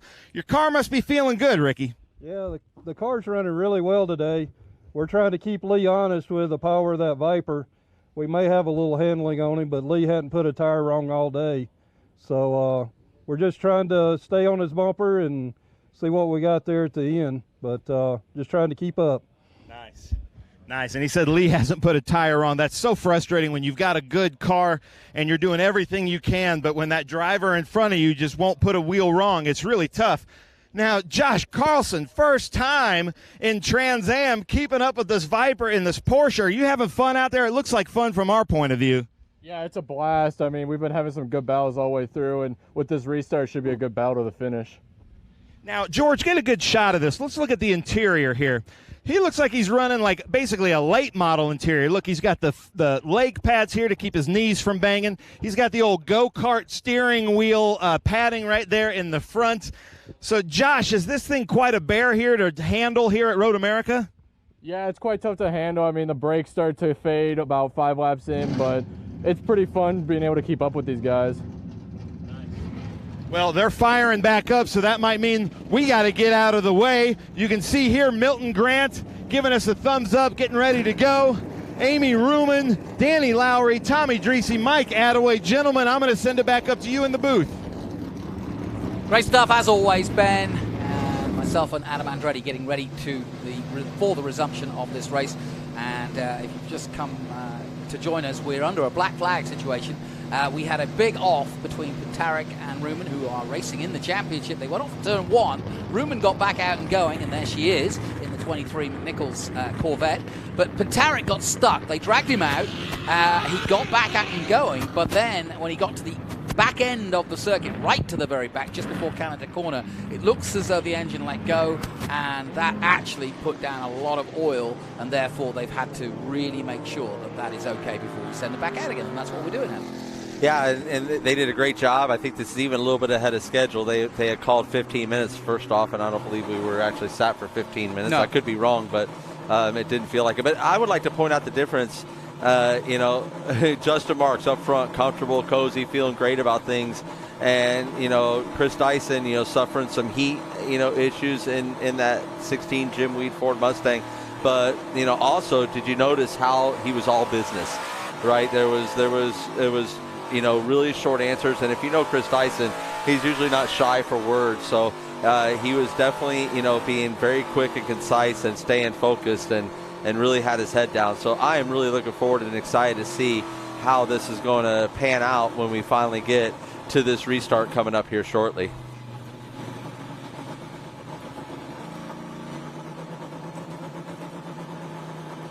Yeah, it's always a tough time under caution to keep everything together and keep your head straight, because any lapse of concentration, your adrenaline's flowing, and suddenly, it's all stopped out of nowhere, and it really does change your rhythm. There's no question about it. And as you see, the real professionals know how to keep it short. Here's your grid at the moment when we restart. Mark's leading from Dyson, so there's a battle there for the lead. Seb waiting to pounce, and said he's going to try and see if he can catch Dyson before the end of this race. Ruman's still up there in 4th place, but look at Dreesy, 6th place, Lowry between them, but Lowry isn't in their battle, so that's going to be interesting to see Dreesy and Ruman going at it. They've got a history, and they love racing against each other, but if you talk to Amy Ruman, she says, I don't know how he finds my red car every time he's out on track, but he seems yeah, no, it's definitely been a long-standing rivalry between those two, and you know, has its moments of frustration and moments of friendliness as well, but it does make it exciting within both the champions, paddock. Of course, previous yeah, champions. Both previous champions. Amy, a 2-time champ, and but yeah, I also love Boris's comment of Denny Lamers riding with him, and you know, you got to remember Denny didn't start driving a GT1 car, which in SCCA these are classified as GT1 cars. Didn't start driving a GT1 car till he's 50 years of age. Wow! So and he jumped right in. Like, it's not like he went through you know, GT2 or anything along those lines. He jumped right in, both feet in, and made a career really out of running these TA cars, GT1 cars, and did an excellent job of it. So. You know, a wonderful shout out there from Boris to our good friend Denny and his family. Well, if there wasn't enough drama for you, I've just heard from Ben Sissler in the pit lane. We've got big raindrops in the pit lane. So we are under caution here. You're watching the Denny Lamers 100 Tribute 100 race here in Trans Am Prom Road America. We've had a pause, a black flag, where we had a car that dropped oil. We've cleaned that up. That is going into Canada Corner. We've just heard from pit lane from Ben Sissel that there are a few raindrops on the front straight. Doesn't look as though it's about to do a downpour anytime soon, but you can see them on the windshield there on Justin Marks' car, so he is going to be aware of that. And braking into first corner, Adam, you would look at that and go, I might just be a bit more careful next time around. If it was really flooding the windshield, but you know, we're not losing the racetrack. You know, Right. It's not enough rain to what we call lose the racetrack, and you know, the track is still dry. And but I've been here at Road America where it's raining on the front straightaway, and you get to the back part of this place over by our Mission Foods turn 5 and Optima Batteries turn 8 and the carousel. And there's nothing. It's sunny skies. And that's what, if you look above us right now, Jonathan Green, it's a dark sky over pit lane, but the rest of the track has got blue sky over it. So I don't think it, like you said, I don't think it's going to dump on us, but boy, it could make things super, super interesting, and could add some drama if it did increase a little bit here on the front, because it's not going to be enough that you would change over to a wet weather tire. You're going to stay on these dry weather tires and just have to hang on until you get through the wet stuff. The Viper's got the headlights on, and the SGT leader is Lee Saunders from Florida. He's been a long-time member of our fraternity in SGT, a former champion in SGT. Likewise, Tommy Dreesy looking for an opportunity as soon as this race starts to get past that Mercedes of Danny Lowry, the Bennett's Bridge Hall Danny Lowry prepared car, and Tommy is going to be really grinning a little bit because this race had gone away from him, but now he's got a chance to really make some hay, especially with two of his big opponents in Ruman and Pantaric. Now the drop's getting a little bit bigger, and now we're on, we're at not the mid part of the circuit, but this is a little bit further away from the front straight, so there is some rain out there for sure. Yeah, they're coming down into the Mission Foods turn number 5 there at that point, and excuse me, that was the Optima Batteries turn 8 just before the carousel. So yeah, it's kind of showing just on that part of the track, you know, here in the front and into that area, which are kind of geographically, they're not horribly far away from each other, so it would make sense. But again, it's not enough that I feel like it's going to definitely affect any part of their grip levels, so to speak, out there on the racetrack. Adam, we're hearing that we are going to restart on the end of this lap. Now we're going over the area that was the incident area, if you will. You can see all the dust. And that looks like a snowstorm. It does, doesn't it? And while the pace car's having to go through it, he's not worried about it. Justin Marks doesn't want anything to do with it. I don't blame him. Yeah, I don't blame him. Yeah, you know, you don't want to suck that into the carburetor or anything along those lines. Would you take a different line on the first lap? It might. I mean, you know, depending. You know, he didn't really test the grip level there, so depending on what kind of pressure he's under. If he's not under any pressure, I'd probably go ahead and avoid it and let the other cars run through it for the first couple laps. Lights are off in the pace car, but the windshield wipers are on. The wipers are on, the lights are off. Wow, what drama. I love this. Adam Andretti and Jonathan Green bringing you the action as Dyson will try to dispense with Richard Grant, who's just in front of him, but he's not racing against Grant, although Grant is in TA. But we don't think that it'll take long for Dyson to get back on level terms with Justin Marks. Here we go then. We're about to get underway again. 16 of the 25 gone, but now we're racing against the clock. Away they go. Dyson makes short work of Richard Grant there. That was second in line, and Boris is looking like he's chomping at the bit to try and put a dive here on Chris Dyson, but is going to stay and mind his manners and stay right where he is. Amy Ruman trying to get around some of that lap traffic as well, since she's got a mirror full of the blue Lucas Ford Mustang of Tommy Dreese, a nemesis of hers in the Trans Am Series in the past, and Tommy's not going to let her go, and this traffic is not going to make it easy on either of them. No, this is going to be interesting stuff. We've got a real battle on our hand, and lots of different battles as well. Under the bridge they come, down towards the King and down towards turn 5. Under racing conditions, a few droplets of rain, some dust and dirt at the back that they've got to be wary of, and Richard Grant in the 30 Corvette that we heard from. Oh, well, we saw that Justin Marks has lost the lead and is a P3 behind Boris. What happened? That's a good question. Just as they came down into the Mission Foods turn 5, I picked up on that. Chris Dyson in the lead. Boris said P2 and Justin Marks in P3. Right, let's take a look at what happened there, because that's the biggest drama of the lot. Justin Marks losing his lead. Adam. So let's take a look here, and Justin heading down into the WeatherTech turn 3. He's wide, did not get down to the apex, almost loses it on exit, leaves the door wide open for Chris Dyson, and Boris said you're going to see fly right by here in that anchor bolt and screw number 79 ECC Motorsports Dodge Challenger. So wow, I mean, this is good. Justin's just making his job a little bit more difficult here today as he's looking down here, and he's going to be very defensive. Wow, right through the dust and dirt. Nobody wants to run through that dirt on the braking zones, as everyone's kind of taking that inside line, but Justin's got a good run here. He's going to go around the outside. Nicely done on Boris Said. Back into second place for Justin Marks, who's going to be spitting right now after that rare mistake.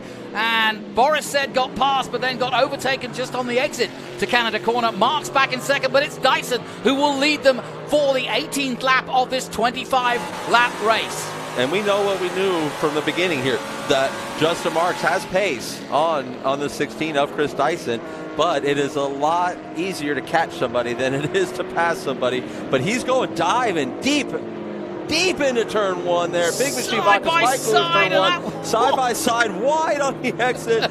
I mean, you don't get any better than that. Justin was going to go ahead and make sure that he got that team on their feet cheering for him again, and made up for that mistake that he had previously in the WeatherTech turn 3.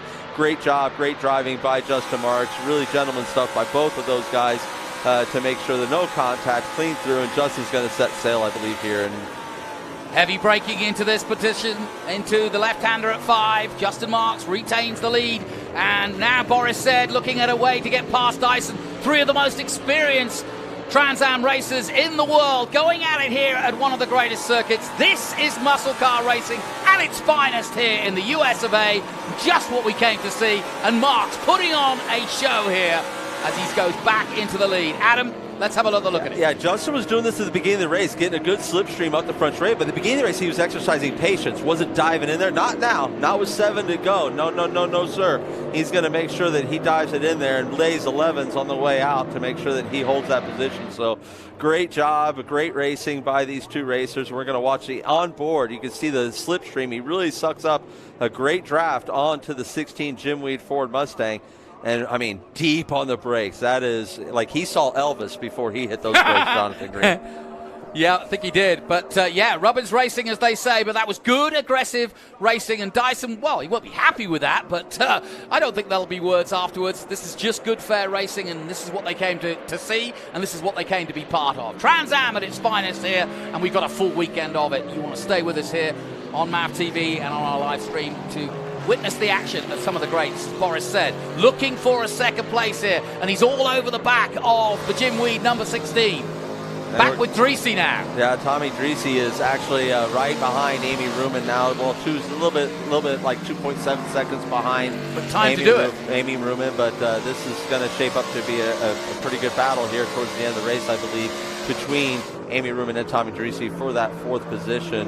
overall and in class. But Yeah, Amy that's seems Amy. to have just stretched a pretty good gap and continues to stretch that gap on Tommy Treacy. So it might be wishful thinking on my part to get that done. But again, and we got to remember too, Chris Dyson, as we saw in the black flag, suffering some heat issues inside that race car. And I'm wondering if that having some sort of effect on a little bit of the concentration and a little bit of the edge that he can bring to it as well. Here's Lee Saunders then diving into turn 1, and Lee Saunders has been a big member of SGT now for a few years, as well as being the champion in this class, always with this Dodge Viper. He but he doesn't want to race any other car, loves the big V10 power and loves racing the Viper. It's a well-sorted car, and he does such a great job with it. I don't blame him, right? I mean, Lee has found a home inside that Dodge Viper, and it's not like it's not a fun car to drive with a ton of horsepower and torque. It's got all those things, and this is a racetrack that the Viper was built for, right? Stretch your legs, long straightaways, good fast corners. You know, we just came from a place that really favored that Porsche of Sanders, you know, from Mid-Ohio. Mid-Ohio is really a Porsche-style track. Not a lot of places to stretch your legs, but definitely a place that's technical, and you need a car to rotate, and that's what Porsches do really well. Now, just to explain, we've got 19 of the 25, but we race for 100 miles or when the clock ticks down to 75 minutes, and it's going to be nip and tuck as to where we are after that long break. But I've got a feeling that we won't get the full 25 in because in my clock says just 10 minutes, which is only a few laps to go then, and therefore this battle at the front is going to be intense. Marks, Dyson and Sed, Ruman and Treacy in their own battle. Lowry leading in the 42 in XGT, Saunders leading in SGT, and the GT is being led by Attaway at the moment, 12th overall. And I agree with you, Jonathan. It's going to be tight, right? There's just over a 2-minute lap with 10 minutes to go and about 5 laps remaining. It's going to be a tight one on the clock, but I believe Trans Am officials are going to fight to make sure that we get this in. Barring no other cautions, I would say that if we go green to the checkered here, we should hopefully be able to squeeze this in the time frame without affecting the rest of the day's events here at Road America. Just heard that Richard Grant has pulled in the 30 Corvette. Remember, he was just behind Justin Marks. Obviously the field getting past him quickly, but for some reason we don't know yet what that is, but Richard Grant has retired from this race. Through they come to finish another lap 20 of the 25. Marks, Dyson and Sed. And Boris Sed is not letting Chris Dyson get away. He's just about a half a second behind, Chris Dyson, the two-time champ, and Boris loves to be an upsetter. He loves to upset the apple cart in this series and come in for the few events that he does and take points away from the up front. And, he's done a really good job of that over the last few years, whether it be in that Weaver prepared Dodge or in this one that's prepared by ECC Motorsports. So he does that quite often, and I guarantee you he's sitting there just kind of buying his time and getting ready for an attack here with another couple laps to go. Yeah, this is the perfect weekend for Boris Sed because he's admitted on several occasions that he gets ultra nervous when his son's racing. He said he's never been nervous in years, and then suddenly when Junior starts to get up there in a Trans Am car, which is still very new to him, only his second season, and Boris gets very nervous, so he can put this race aside, do his own work, and then concentrate on worrying about the kid. Although he tries to stay out of the way, and being from a famous family, it's not easy when you're all racing drivers together because you want to put your 10 cents in, but you also want to leave them alone, don't you? Well, for sure, right? You can't be that helicopter dad, right? No. and hanging out over the whole time, because that only adds to the nerves. I was so blessed with my father Aldo, who had just tons and tons of knowledge and ability. But when it came down to it, it was private conversations that we would have. It was never something in front of anyone else or in front of a group. It was things that he would settle down and talk to me about and not hover over the job that we're doing. And I think that's always the best thing. And you see that same kind of approach of Boris Sr. And I tell you, I hear the same thing from my car owner in TA2, John Cloud. He goes, I was never nervous driving, but I'm nervous as an owner. Yeah.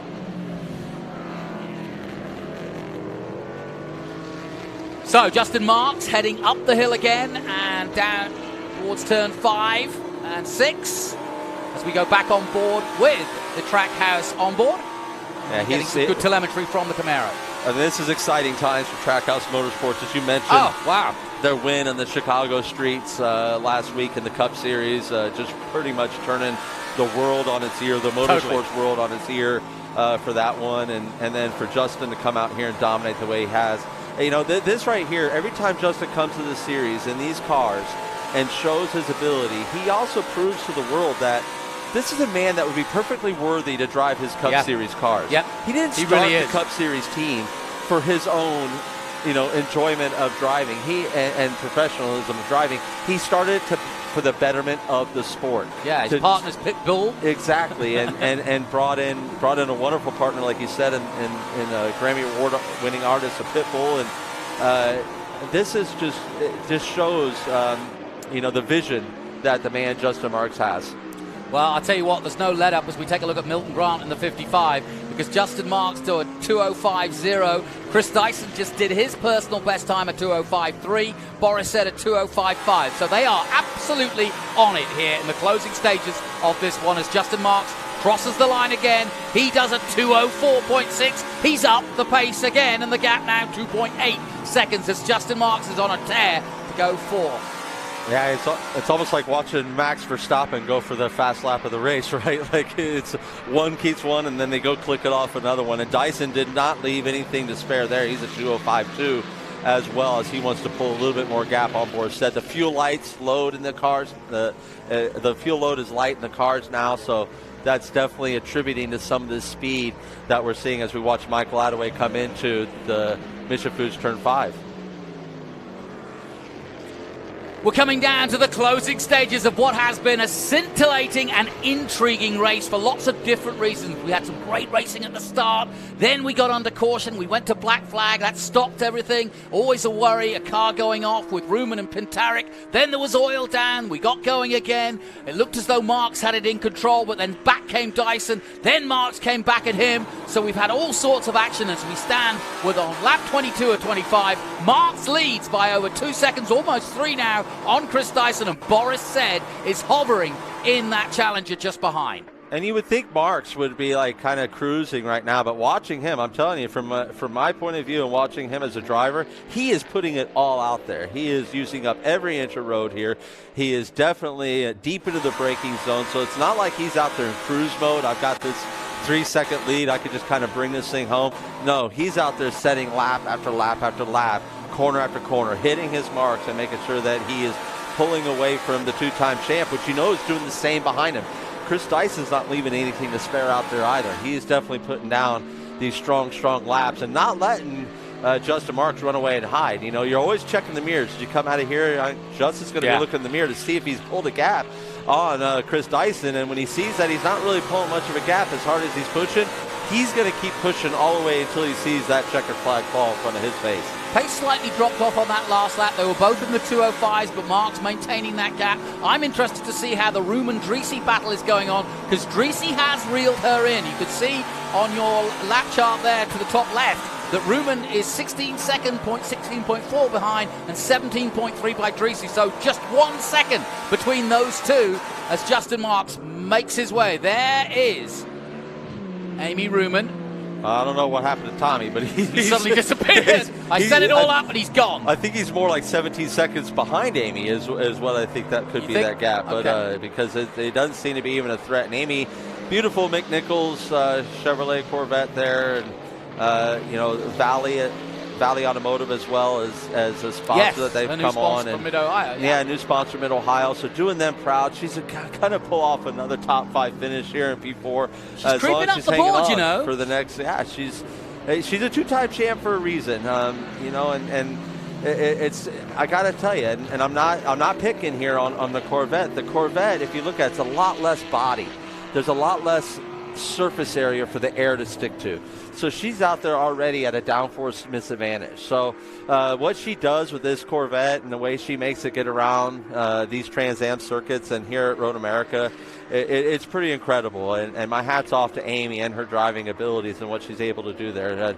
And as we mentioned at Mid-Ohio, that's an old Rocket Sports car. That's probably one of the older chassis in this field. And she always holds a pretty wheel and makes that thing go forward and to the front. Well, it's going to be a big weekend for Amy Ruman and the Ruman family, because Amy started the weekend in 5th position on 467. Pintarek on 478 and Dreesy in third on 493. So she's going to close dramatically on Dreesy for third overall and get past Pintarek with him out of the race. So a big weekend for the Ruman family.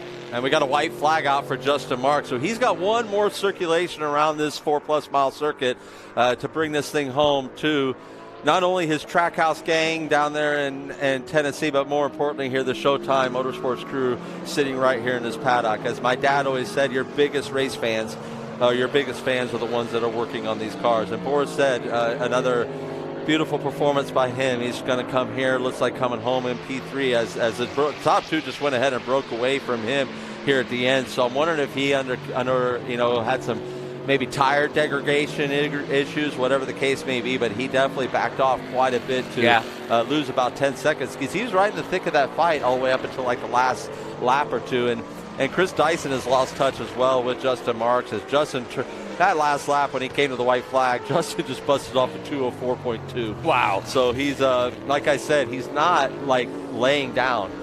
With this, he's out there to set these laps and to prove, he's worthy, and he certainly is. It's been a great performance by Justin Marks as he's going to make his way to yet another victory in Trans Am. And what a purple patch for he and his Trackhouse race team. They went to the streets of Chicago in NASCAR just a week ago and won with Shane Van Gisbergen of New Zealand, the 3-time Australian V8 champion. A big surprise, really, in many ways for Shane and the Trackhouse team. But now Justin has put himself behind the wheel again here in Trans Am, and he's going to do it again, beating our current champion Dyson in style. You can see the gap from above as they dive in to the Bennett Bridge Hall Canada corner for the final time. He'll poke his head around out of those forests and come into 12, 13 and finally 14 to what should be a great round of applause from his team. And Dyson has done everything he can do, but there's not much he can do more now than to follow in the Jim Weed number 16 home. And Justin Marks coming up the hill to take the checkered flag, and Justin Marks wins magnanimously again for Marks in Road America. Another win for Marks. He started 6th in the championship coming into this round. He's going to move up the board again, as will Amy Ruman. Dyson takes second place, and Boris said does take third. Amy Ruman holds off Dreesy for fourth. Dreesy goes up to fifth, having started further back than he wanted to. Larry wins in XGT, and Lee Saunders wins in SGT. Michael Attaway wins in GT. Well done to Justin Marks. Good result. What a beautiful tribute to Denny Lamers in this Tribute 100. Class act, another great philanthropist. A man that Denny would have been proud to know in Justin Marks taking the win here, because just in the little time I've gotten to know Justin, his philanthropic efforts, the way he cares for racers, what he's doing with that Project 91 that you just mentioned, with the win last week. This man really exemplifies everything that Denny Lamers was about. So I think it's a beautiful tribute, and I know that Denny would be smiling down on this, and Jan, his wife, and his family all down there are smiling on exactly what happened here today. But a wonderful, wonderful day, wonderful race by all these competitors. Again, just a great job by the Trans Am Series, and a big shout out to them for the deal, putting on this program here.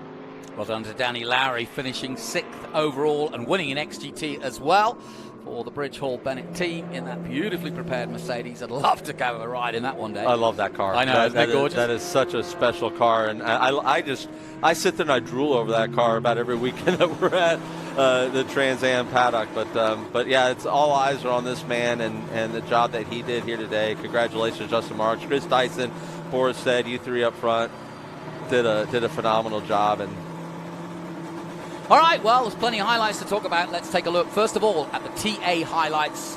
As we got underway, Justin Marks with the pole position and held the middle of the track to hold off both Boris said, who almost bumped into him, braking very late indeed. But there was trouble further back, Dreesy going off. Also, Carrie Grant having a crash at turn 1. So plenty of action. Justin Marks, though, and Chris Dyson going through at 3 when Marks made a slight problem, but Marks was right back on it very quickly. Just on the exit to Canada corner, back came Marks, and it was great to see these two going at it very closely indeed. Finally, a little bit of hounding by Marks allowed here. That was the big moment. Pitaric coming together with his arch rival, Amy Ruman. They got back out on track. Another mistake by Marks allows Dyson through again, but a bang, again he comes back. So it was real to and fro between these two. Just what we wanted to see. Plenty of racing, but it is the man of the moment, Justin Marks, who takes the checkered flag. That was a lot of highlights. Yeah. Well, we always do the cool move, and, well, I don't think there's any question here. The cool move of the day. I think I know what it is. Yes, this week's Cool Shirt Systems cool move of the race, Justin Marks, to basically keep himself in contention.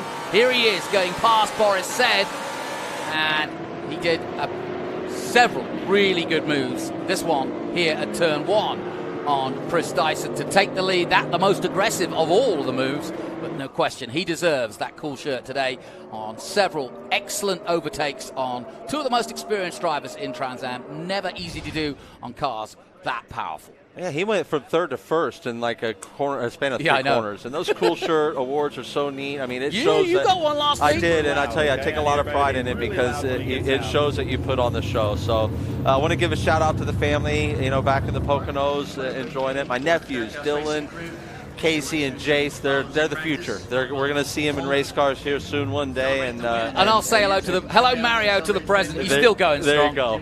But this guy right here, congratulations, Justin Marks. Awesome job. And thank you to Trans Am, Tony Pirelli Motorsports Holding, Greenlight TV, all the group here, because it's amazing to be a part of this series. Thank you.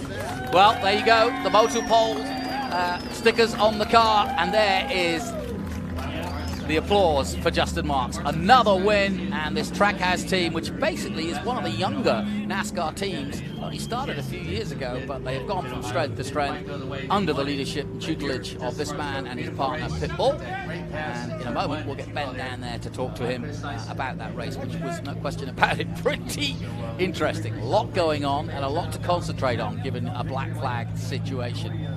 And the support there of his lovely wife, and you know, it's just cool. That's what I love about our sport. It's so family oriented, and you know, and everyone comes and enjoys it, loves it, and it's just a beautiful thing to see. And you bring your motorhomes here, and you know, Ken Twaits, the owner of Showtime Motorsports, his wife Shelly, they're here in their motorhome and just enjoying all this stuff. Well, you can see the helmets off. Let's head down to Ben Sissel to talk to our winner, Justin Marks.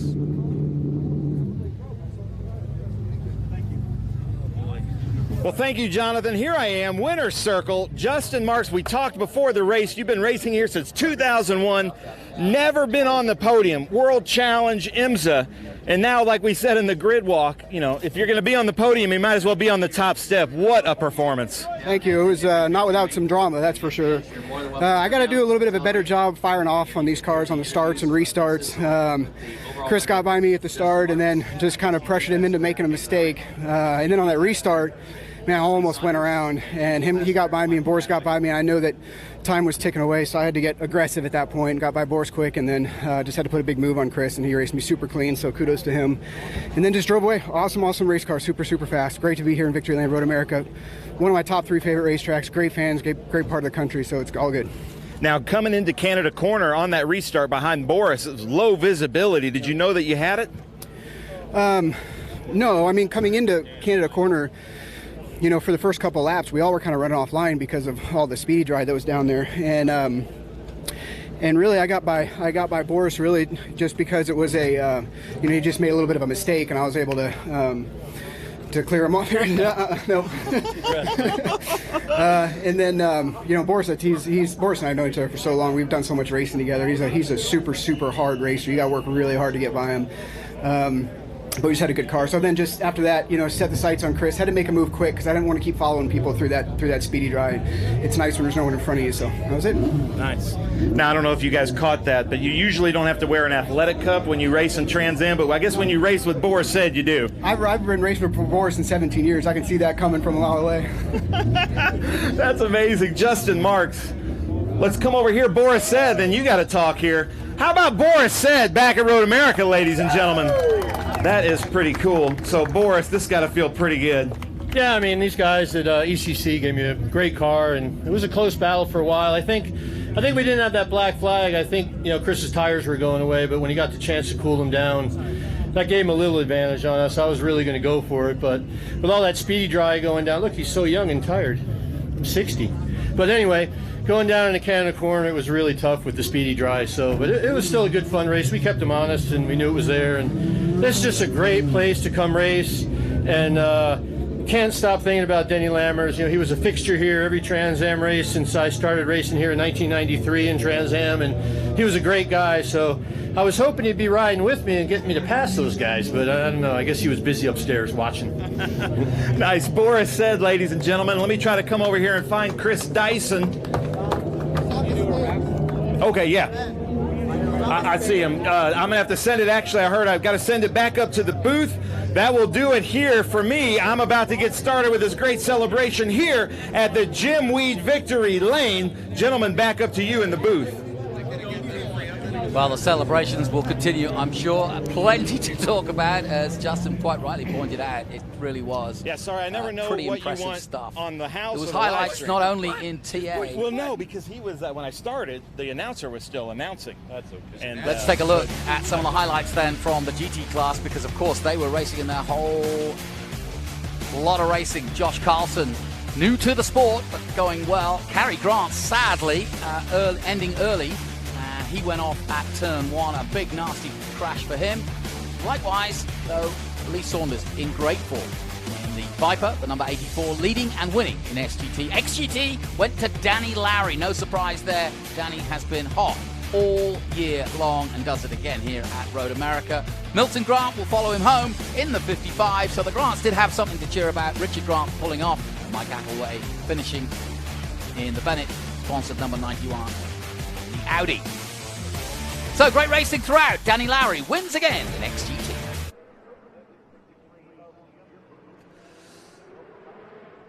So then, that concludes our coverage. Thanks, our coverage on MAV TV. We'll be with you again. Highlights, remember, on Thursday nights, always a good night for Trans Am. That's MAV TV's night of Trans Am, and there you can see it.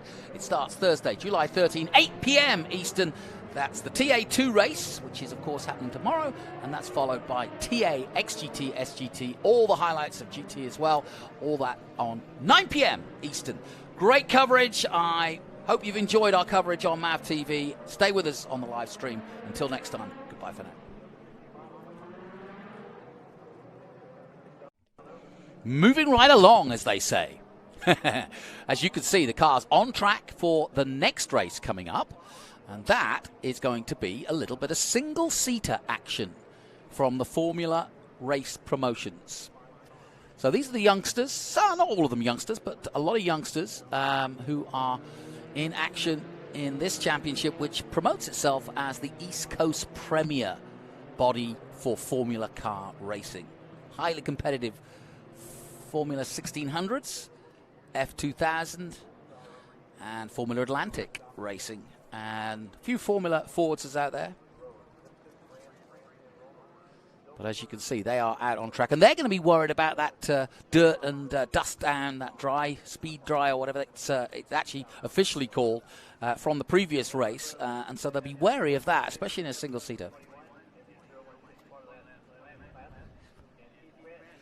But we'll see how they deal with that, for sure. But going through Canada Corner, you can see from high above. No rain coming down at the moment, but the clouds still, as you can see from the drone, up there in the air. And possibly, depending on which way the wind changes, we might get a few spots of rain, but I don't think it's actually going to rain. There certainly wasn't forecast. So we get ready. And at the moment, this field for the first grid is going to be Jimmy Simpson leading the way in a Swift 206. So we've got different chassis and different makes of car. We've got the Atlantic class that leads the way. We've also got NAF 1000s and a few F2000s out there. So several different makes of car here in the Formula Race Promotions series.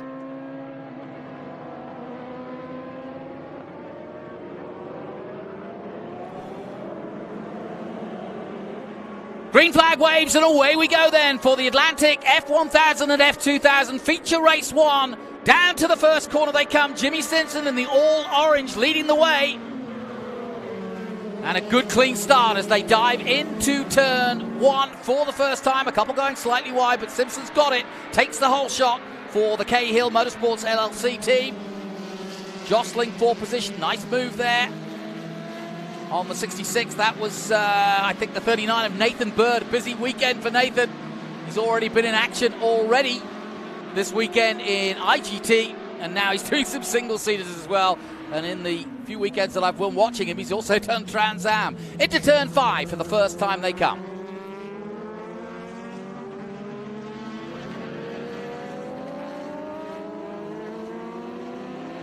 Settling it down then as we get underway.